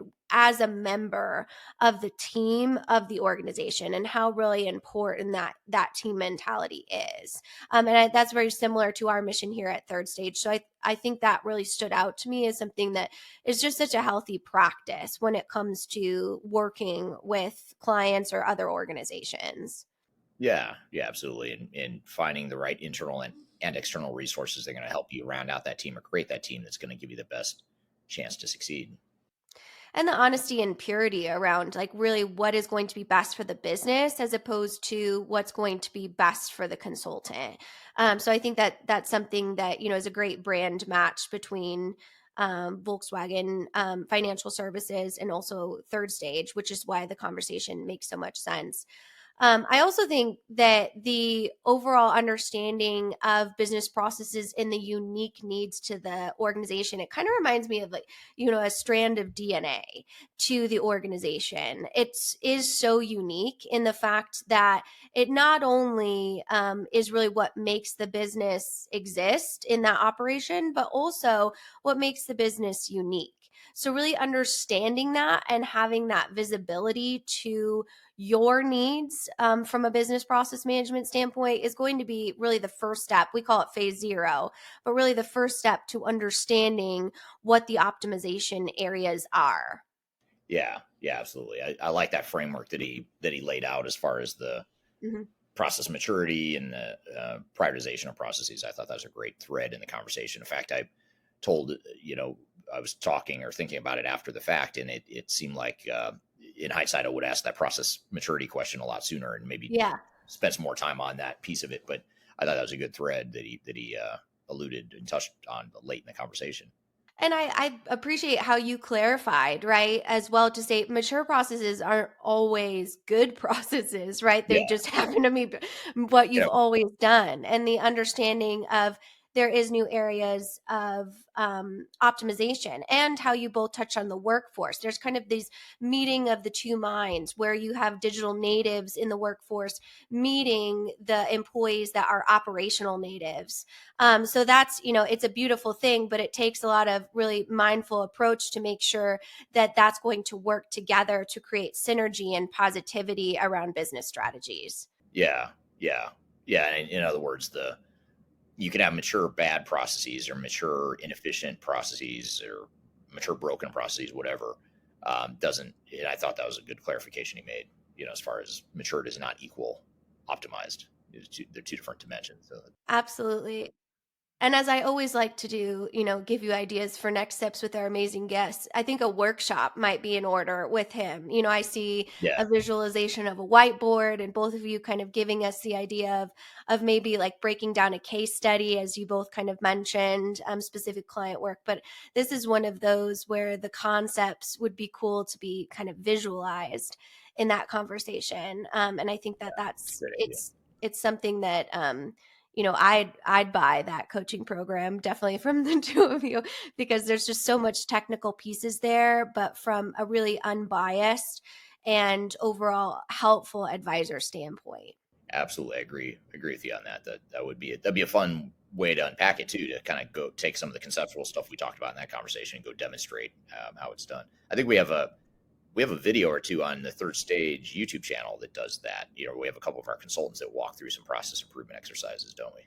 Oh yeah, and I love a good whiteboard. I'm a sucker for that. As a a visual technologist, I'm on myself. There's only so much theory you can talk about and then demonstrate. But you have a few of those on your YouTube channel. We have a few of those on our YouTube channel, which are both great resources. And I know our next guest, Mitch, is definitely someone who's been involved in a lot of that process work as one of our top operational specialists. Yeah, absolutely. It'll be fun to have him back on the show and honing in on this topic a little bit more detail. We're going to talk about the ERP platform approach to digital transformation and how that's becoming an emerging trend in 2024 and what that might mean to you and your digital transformation initiatives.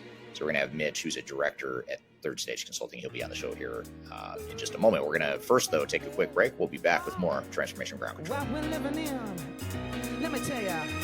Well, it's a world that man can eat at all. When things are big, that should be small.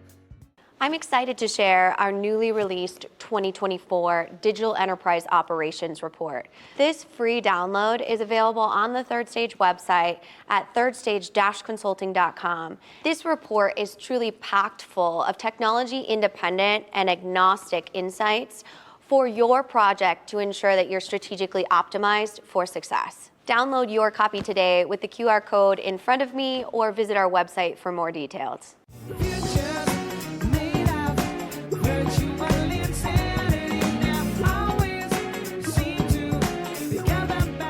Hello, welcome back to Transformation Ground Control, episode number 154. My name is Eric Kimberling here with Kyler Cheatham, and you can find new episodes of the show every Wednesday by going to transformationgroundcontrol.com. I'm excited for our next guest, Mitch Ottoson, who has been on the show before. You may recognize his name and face, but he's Director of Strategy and Transformation at Third Stage Consulting.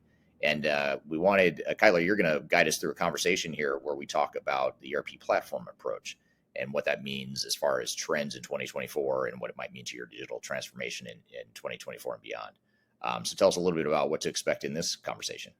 Yeah, absolutely. Well, I'm definitely really excited for our 2024 trend series, which we'll be doing for the next couple of weeks with our team here to kind of see not only what are we hearing as buzzwords in the industry, right, but how does that actually affect the actual work that we're seeing with some of our biggest clients. So with that, I'm happy to welcome Mitch, and we're going to talk a little bit about the ERP platform approach today. So welcome, Mitch, to the show. Appreciate it.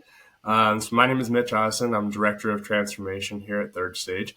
My whole role is really to connect with our clients when they first reach out to Third Stage and understand where they're at in their transformation journey. Everyone seems to be coming in at a different place. So what we try and do at Third Stage is really meet our clients where they're at and to help to build a roadmap and a plan for how they can get to that third stage that you hear us talk about so often. So I'm responsible for understanding, diagnosing, and then helping to build a team to help to execute what it is that we can do to help you get to that transformational third stage. And that we're going to learn from today, that really understanding that diagnosing, prescribing type of stage in your project planning. So we talk a lot, and I'm going to kind of introduce some pre-work as I always do for our audience. We talk a lot about the importance of this phase zero planning and understanding the approach. And before we dive in, I want to offer our audience our phase zero planning checklist and mini series. So I'm going to pop that up on the screen here. You can scan the QR code if you're watching the video, or if you're in our or audio format, you can get it in our description and episode notes so that you can really go through. It's a checklist that Mitch and our senior leadership team have put together to really make sure that you're checking all the boxes and effectively planning and executing your digital transformation. Because we know, and you know better than anyone, Mitch, in your restoration work, that usually about 70 to 80% of digital transformations fail. And what failure means to each client is different. But this checklist and mini series that actually take you through each step kind of showcases the planning piece of that. So I highly recommend that. The other thing I'll mention before we really get into this conversation, as always, our mission at Third Stage is to drive conversation. So I highly encourage you to join the conversation in the comments. We'd love to hear from you. These questions are not just for Mitch, they're for you as well. So they can really drive that transparent conversation around what is platform ERP strategies. So with that, Mitch, what the heck is platform ERP strategies? Other than a really good hashtag for when we're doing some searches, I think of platform ERP really as being a technology ecosystem. When you think of all that goes into an ecosystem and how everything needs to work harmoniously, it's thoughtful design and consideration for what your users are doing and the best way to go about doing things. And what we're seeing in today's environment is that there's a ton of overlap in tools. There's so many tools that can do so many different things. And so you really have to take your time, take a step back and understand what's the right tool for the job. Where does the source of truth come from? And how can my other systems rely on that source of truth to make informed decisions and data for my users?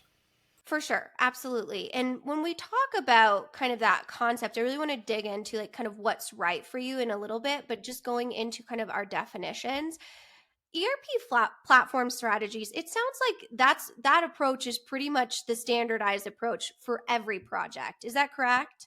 Absolutely. If you're doing things in a silo when you are considering ERP work, in my opinion, you're doing it wrong. You need to be considering the other fringe systems that your ERP is connecting to and relying on, or possibly passing data to, and making sure that it's an end-to-end experience and not just living in this one small vacuum.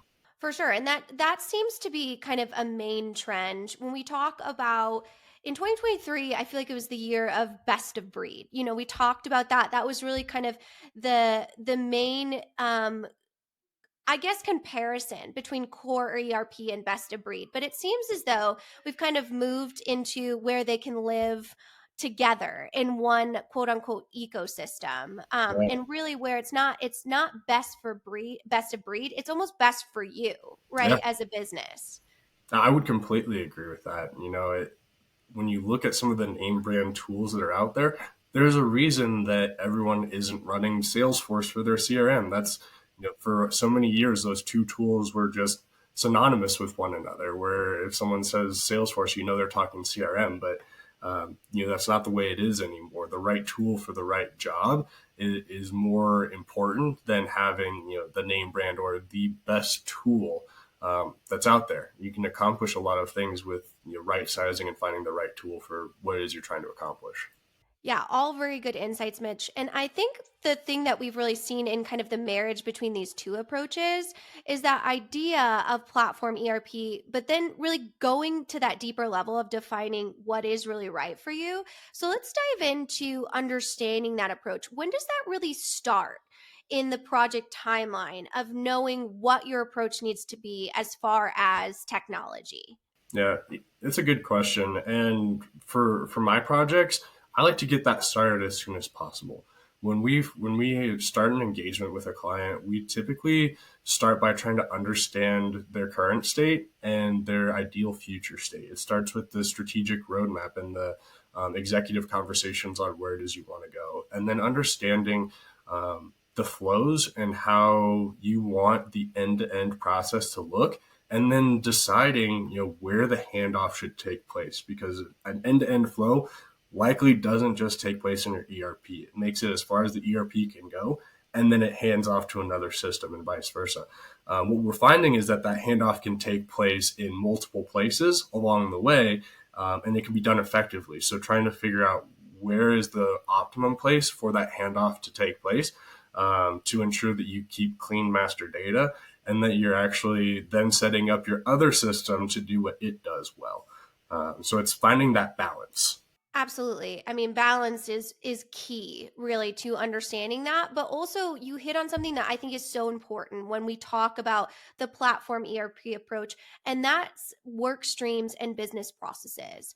So we see a lot of times a huge red flag is when a client comes to us with broken or unhealthy processes and they want a technology to kind of heal that. Can you talk a little bit about the dangers of unhealthy processes and integrating new technology, especially when we see new vendors in the AI field, in the kind of niche fringe system field, really push this narrative that I can fix your broken business with my technology? So it's a great question, and we see that so much in the vendor space today, where it's the silver bullet that'll fix all of your issues. And what we found is that really the ripple effect of implementing some of those solutions can create more problems than what you had before. So by not going through the end-to-end process and thinking about the logical place for that handoff can really get you into a lot of trouble. It can make your master data a mess, and it can really have your user confused on where is the source of truth and what information is right, because you're getting different information that can conflict with each other.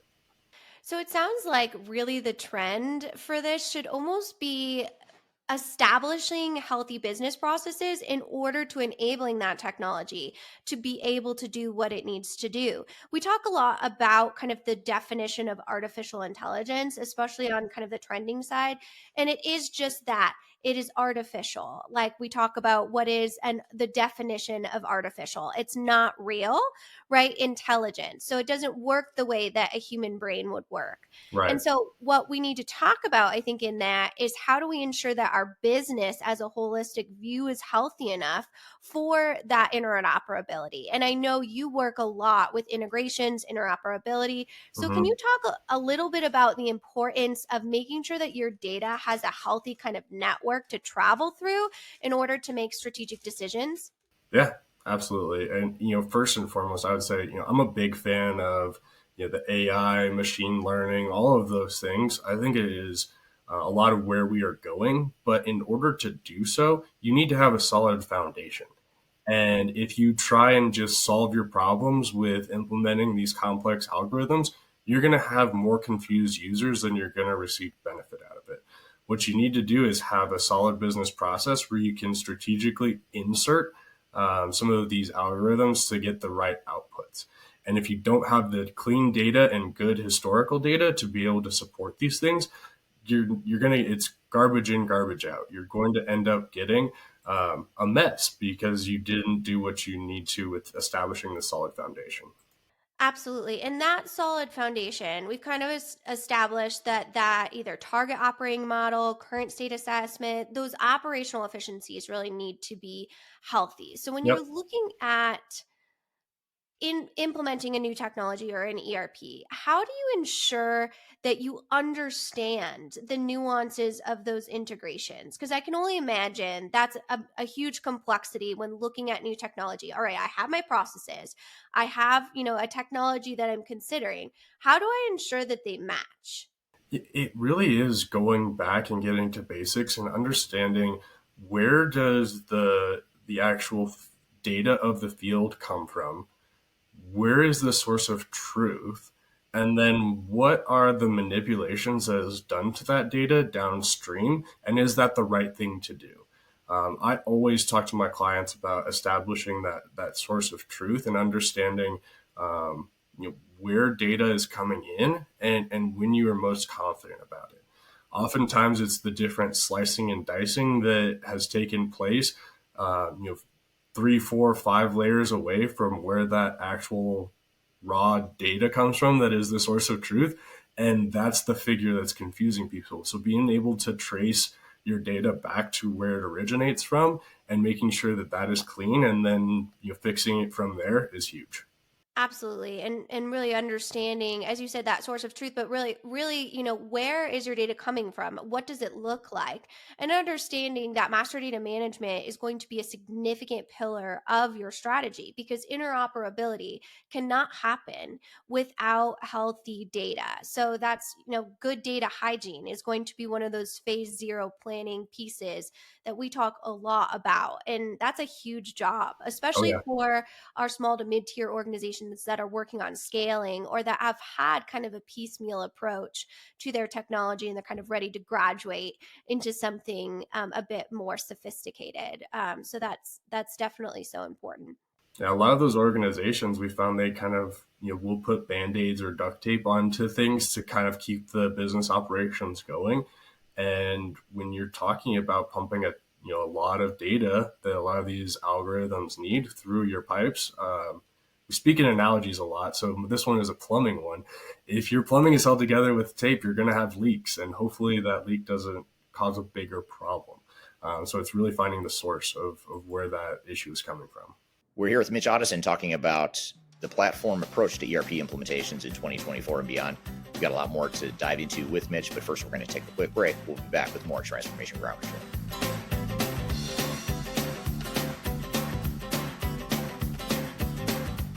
Hi, this is Eric Kimberling with Third Stage Consulting and your host of Transformation Ground Control.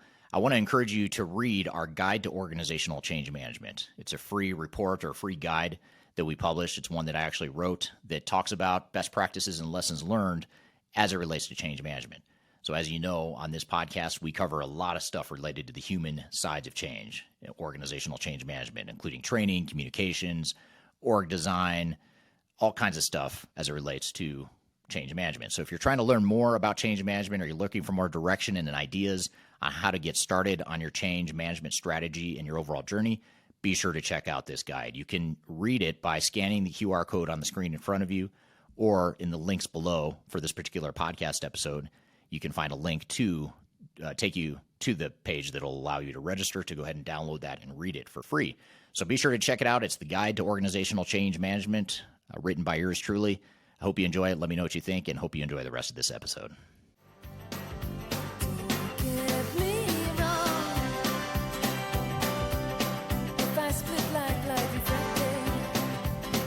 Hello, welcome back to Transformation Ground Control, episode number 154. You can find new episodes of this show every Wednesday by going to transformationgroundcontrol.com. We're here with Mitch Ottoson, who's a director of strategy and transformation here at Third Stage Consulting, and we're talking about the platform approach and trend that we're seeing in 2024 and beyond for ERP implementations and digital transformation. So let's jump back into the conversation. We talked a lot about the trend of those leaks in those kind of SMB type industry or businesses that lead to really critical cybersecurity breaks. We used to see things like we covered in a few weeks back, the big cybersecurity hijack in the casinos in Vegas. And we've seen those on a huge high profile, but it seems as though we've moved to cybersecurity issues in more to those small to mid-tier size businesses. And that's a real issue within their technology portfolio and strategic approach. Yeah, it's everywhere. And you're seeing that hackers are getting more sophisticated, and they're doing it in a way that they can target these small, mid businesses. And it's tough because you have to make these strategic decisions about, where's the right place to invest into my tech stack. And security is one that gets left behind a lot of times because people think that they're too small to really be on anyone's radar. Yeah, and a lot of times we think we have this, it's a lot like artificial intelligence. We don't really understand, so we vilify this unknown technology. A lot of times pop culture leads into that and how we see it represented in the media. And it's the same with cybersecurity. A lot of times we see cybersecurity breaks for the most, integrity-based intents. They had no idea, your workforce, that this was an opening or a leak. It's not, this nefarious bad actor that wants to, office space your entire organization, right? It's someone that didn't realize, because there was lack of communication and education in that operability strategy. Yeah, well, what we find is it's usually done with the best of intentions.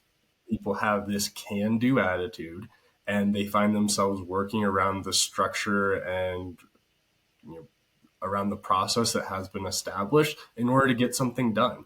And instead of addressing the symptom, we want to go to the cause of what is the cause of that, and how can we prevent people from extracting that data and manipulating it and emailing it out or posting it onto a web server that really has terrible authentication, or something along those lines. I mean, we can be controlling your environment a whole lot better by staying in your systems. Absolutely. And I think a piece of that, as we go into understanding what that looks like, is all about that key awareness, and understanding what that looks like. You talk a lot about your source of truth. Well, understanding where that truth may have those leaks, or those areas in which could be opportunities for cybersecurity breaches. So I'm hoping you can kind of take us through a pros and cons scenario in this next piece, and talking about kind of what does it look like to choose a core ERP versus what does it look like to choose maybe more of a modular based approach, open source, or best of breed. So let's focus on some of the pros of a core traditional ERP system. What are some pros of that approach? Yeah, I would say some of the pros that come in with that is that the integrations tend to be a lot more simple because the different modules are designed to work together. The flow of information is just one thing that I want to say you don't have to worry about it, but it comes as part of the package. So a lot of these have single databases, which allow that information to flow freely without needing to establish an integration. So that's the big pro that I see in my mind. And so it sounds like what we're looking at a core ERP might be things like less internal maintenance needed on the IT side. Yep. So that might be a consideration, right? And maybe these data pathways are already established for you. The integrations are already built. Does that sound kind of integration's already built, and you're on a common data model. So you're absolutely right that it is less maintenance for your IT team to keep up with, because your forms and structures all are going to be, for the most part, consistent across the different modules within that tool.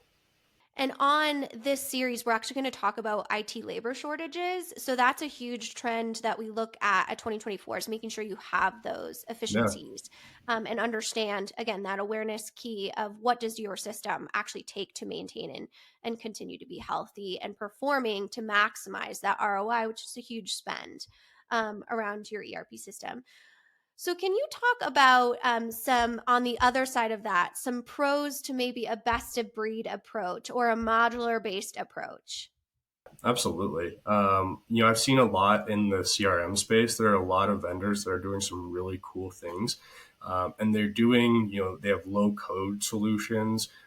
They have things where really a business user can be driving the changes and manipulations that they need to see without changing the code.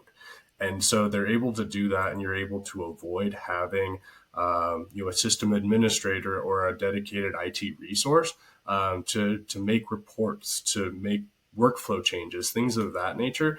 And so those are things that when you're in a traditional ERP setting, you don't necessarily want those low code changes, because it's not as heavy lifting as what is needed. And so it's just not a good fit. And so what you see is with some of these, these fringe solutions and coming through and creating that ecosystem, you can solve for some of the labor shortages by adopting one of these systems and integrating it with your ERP.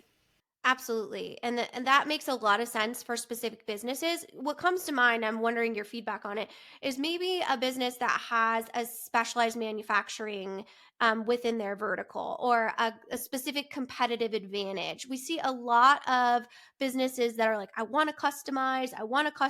And a lot of times on those core ERP, that often isn't something we recommend because of the complexities that it adds to the system.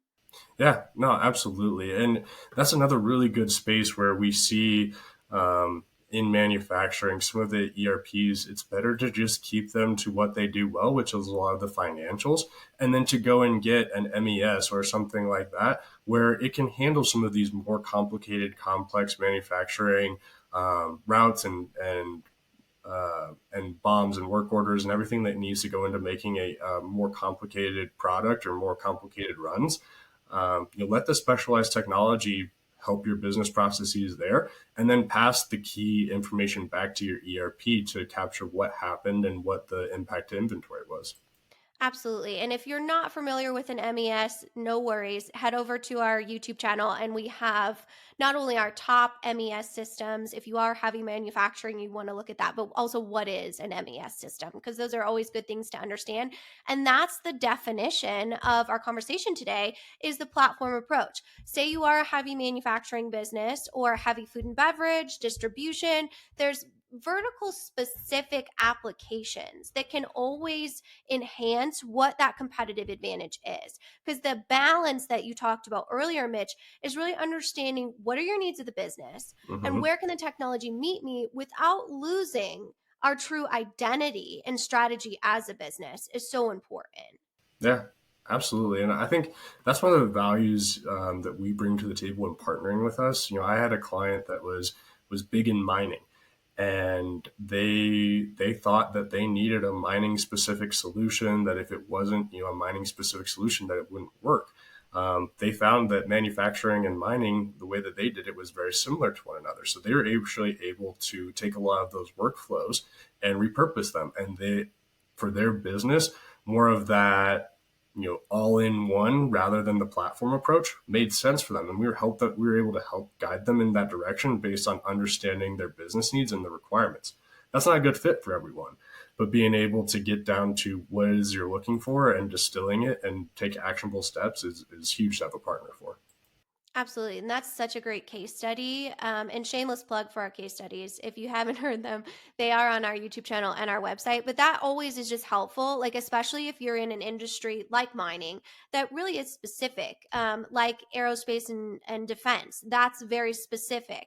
Those areas. And a lot of times that's why industries come to us, is because we have no other goals besides making sure you achieve your ROI on new technology. So great point there. We're here with Mitch Ottoson talking about the platform approach to ERP implementations in 2024 and beyond. We've got a lot more to dive into with Mitch, but first we're going to take a quick break. We'll be back with more Transformation Ground.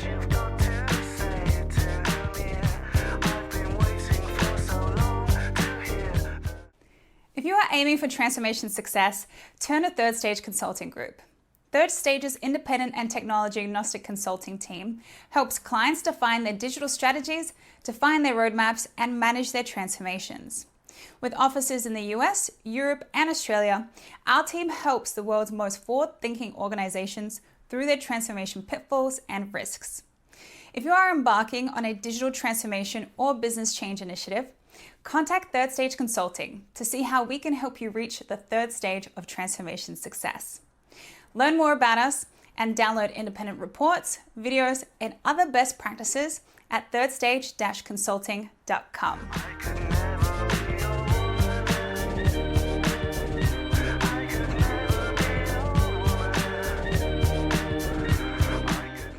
Hello, welcome back to Transformation Ground Control, episode number 154. You can find new episodes of this show every Wednesday by going to transformationgroundcontrol.com. We're here with Mitch Addison, who's a director of strategy and transformation here at Third Stage Consulting, and we're talking about the platform approach and trend that we're seeing in 2024 and beyond for ERP implementations and digital transformation. So let's jump back into the conversation. So let's talk about some of the cons. I started with the positive, moving in the negative.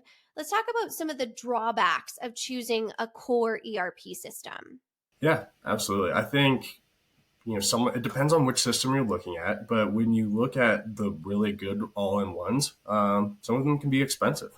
And so, looking at, a few large functions of your business, in order to find one that does a good job in your finance and accounting, your CRM, your manufacturing, whatever your business needs, it's hard to find one that's well-rounded that isn't very expensive. Absolutely. And that's a huge consideration, right? Is budget, and really understanding budget, but not only that, total cost of ownership. And that's a huge thing, especially as that we've seen with the move to SaaS-based products too, is really understanding how much does this cost, right?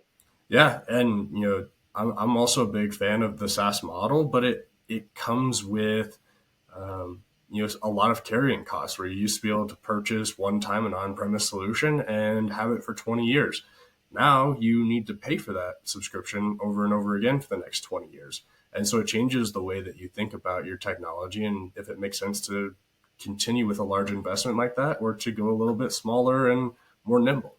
Absolutely. And that's a huge piece of that. And then so let's talk about some of the pros, which I assume you might say cost for the modular or best of breed based approach. What are some pros around that?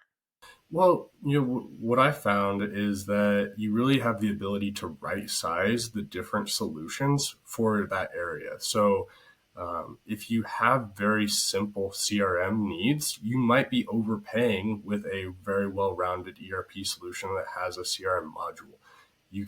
I feel confident that a lot of companies can do their CRM functions in a much more lower cost application and integrate it rather than relying on a potentially very expensive module that does the same thing. You also have to think about specialization.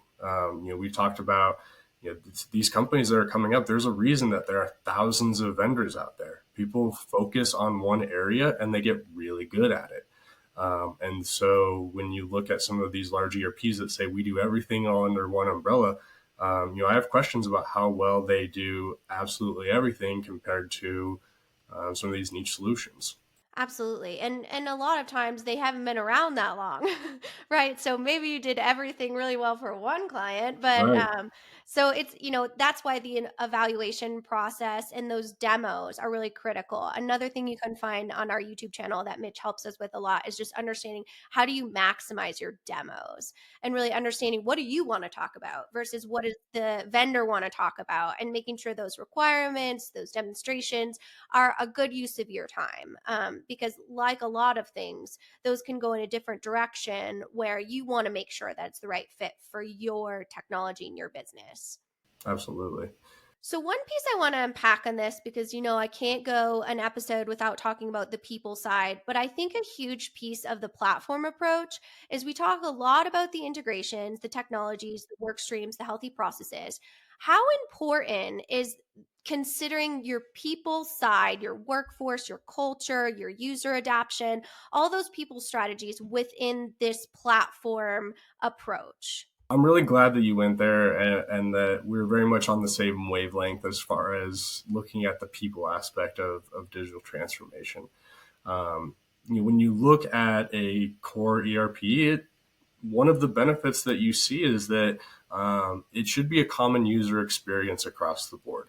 The way that you navigate, the way that pages look and feel, some of the nuances of the technology are similar from module to module. So I do find that those tend to be a little bit easier to adopt, especially if you have folks that are navigating the system across multiple different functions. So that's definitely a pro that I see. Another way to look at it, user specific type of scenarios where you have to look at what is my team looking for from a user experience.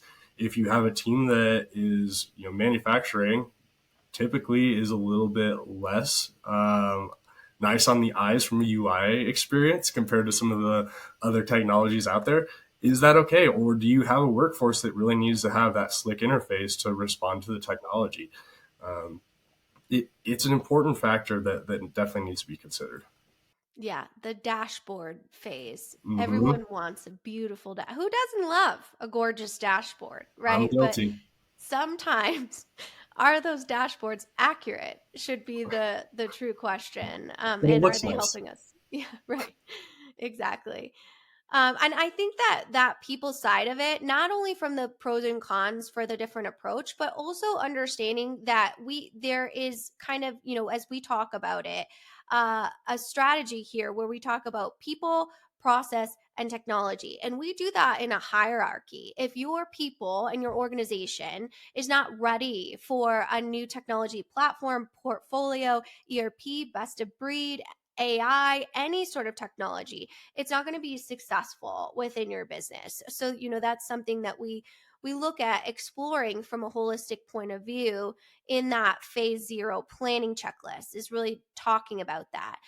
So can you talk about the importance of kind of assessing your organization, the hard metrics around the science behind making sure that your people and organizational culture is ready for new technology? Yeah. Well, and first, I have to give our team a little bit of a shameless plug here. Um, it's so much easier for a third party to come in and to get an accurate picture of what's going on with your people, because you get an unfiltered response. So many times when there's internal transformation teams, you find teams kind of giving the answers that people want to hear, or worried about the brushback of or the blowback of saying things the way that they are. So if you think that you might be in one of those environments where your users won't give you an accurate, honest answer, and not look at things through rose-colored glasses, working with us is a huge opportunity that will highly benefit you. What we'll do is we'll look at, I always tell my clients, change management starts day one, and it starts in the way that people respond to the questions, their body language, the way that, how excited they are, how you can see that they're dreading coming in and talking to the consultants, kind of like we're in office space and we're talking to the Bobs. It's those types of things that help us to inform the strategy that we put together. Are we expecting there to be intentional resistance where one team doesn't want to give up their spreadsheets? Is it unintentional where people are excited but they don't know that they want to make a change because they've done it this way for so long? There's so many different variables that go into the change plan that we help to craft for our clients, that we do put together a very comprehensive strategy. And I don't know how you do this work without doing that.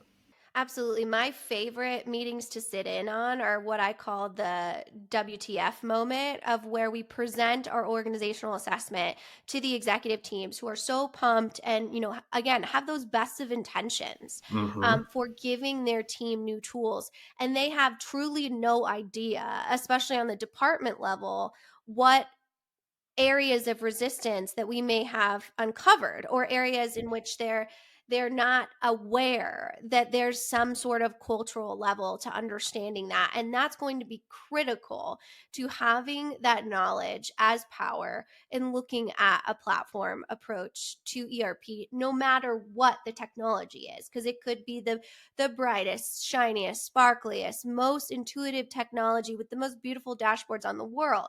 But if your team is not prepared to consume it or use it or feel as though they have the ability to understand it, then it's going to birth fear. And fear birth is operational disruption.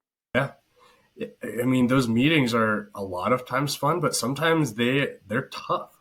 We see that, there are leadership challenges too that we have to navigate. A lot of times users need to be empowered, and that comes from a leadership decision where all these fields have been locked down, and, now I have this perfect page, but there's no data on there because of a decision to not, trust my people. And so, we impact and influence change all the way from the leadership level down to the end users. And that comprehensive approach is so important to make sure that your transformation is successful. 100%. Absolutely. Well, this has been such an awesome conversation on so many levels. I always close out our trend series with asking you, what do you think a main trend for digital transformation or digital enterprise operations is going to be for 2024? I think a big thing is going to be data aggregation tools. So the ability to take information out of different systems and compile them into a standard common data model, and then to be able to report on them. So some call them data lakes. There's a bunch of different terms that are floating out there between Fabric and some of these other things where I think people are realizing that technology is very expensive. And rather than buying new technology, there may be better ways to clean up your data, extract your data, and to move your data in a way that doesn't require you to invest in a whole brand new technology.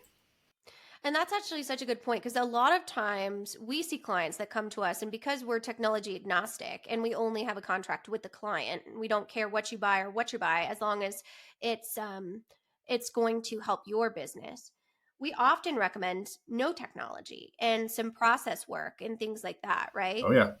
Sometimes making no decision or, cleaning things up before you make a decision is the better way to go. And I would much rather you, write your own ship, get your ducks in a row, than just jump in and hope that a transformation will fix some of the issues with your leaky pipes.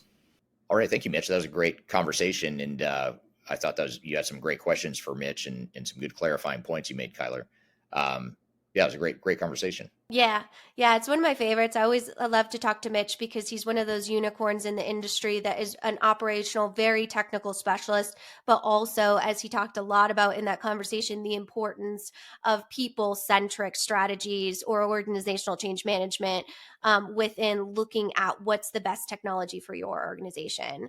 So, Eric, I know that you and Mitch, obviously, and the rest of the leadership team here talk a lot about kind of that best for you type of approach.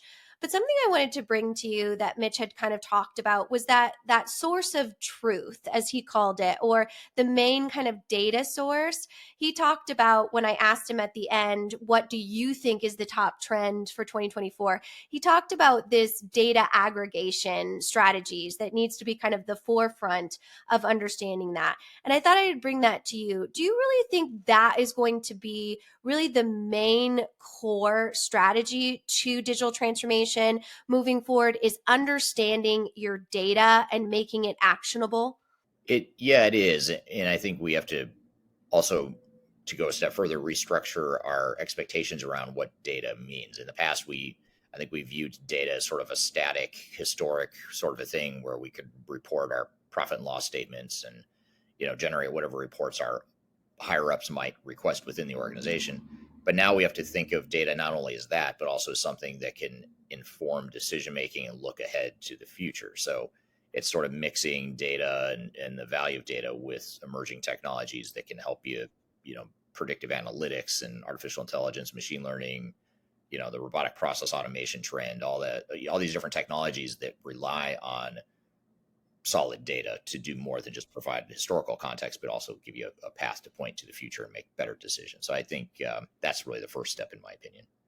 Absolutely. Well, what a great conversation from both of our guests today. I think we got a great foundation and strategies from one, and then kind of a look forward to what you can do as an organization from a process automation or optimization standpoint, but also understanding how your technology fits in that and what that roadmap really looks like moving forward. So I think so far, I dare say it, this is my favorite episode of 2024. Oh, well, that's good. I guess maybe a smaller sample size to work with, but I'll take it. It's still number one is number one. So yeah, we'll take there it. we go. There we go. Well, good.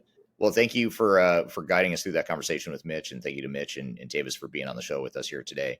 And thank you, as always, Kyler, for being part of the show, and to the audience for asking great questions along the way. And want to thank the audience in advance for sharing this podcast with other colleagues and people you think might be interested. We'd love to get the word out and spread this information to as many people as you think it will help. So that's probably the biggest way you can help us, is by promoting the podcast to your networks and sharing it with your community. So thank you, everyone, for being involved here today. We hope you have a great week, and we'll see you next week on Transformation Ground Control.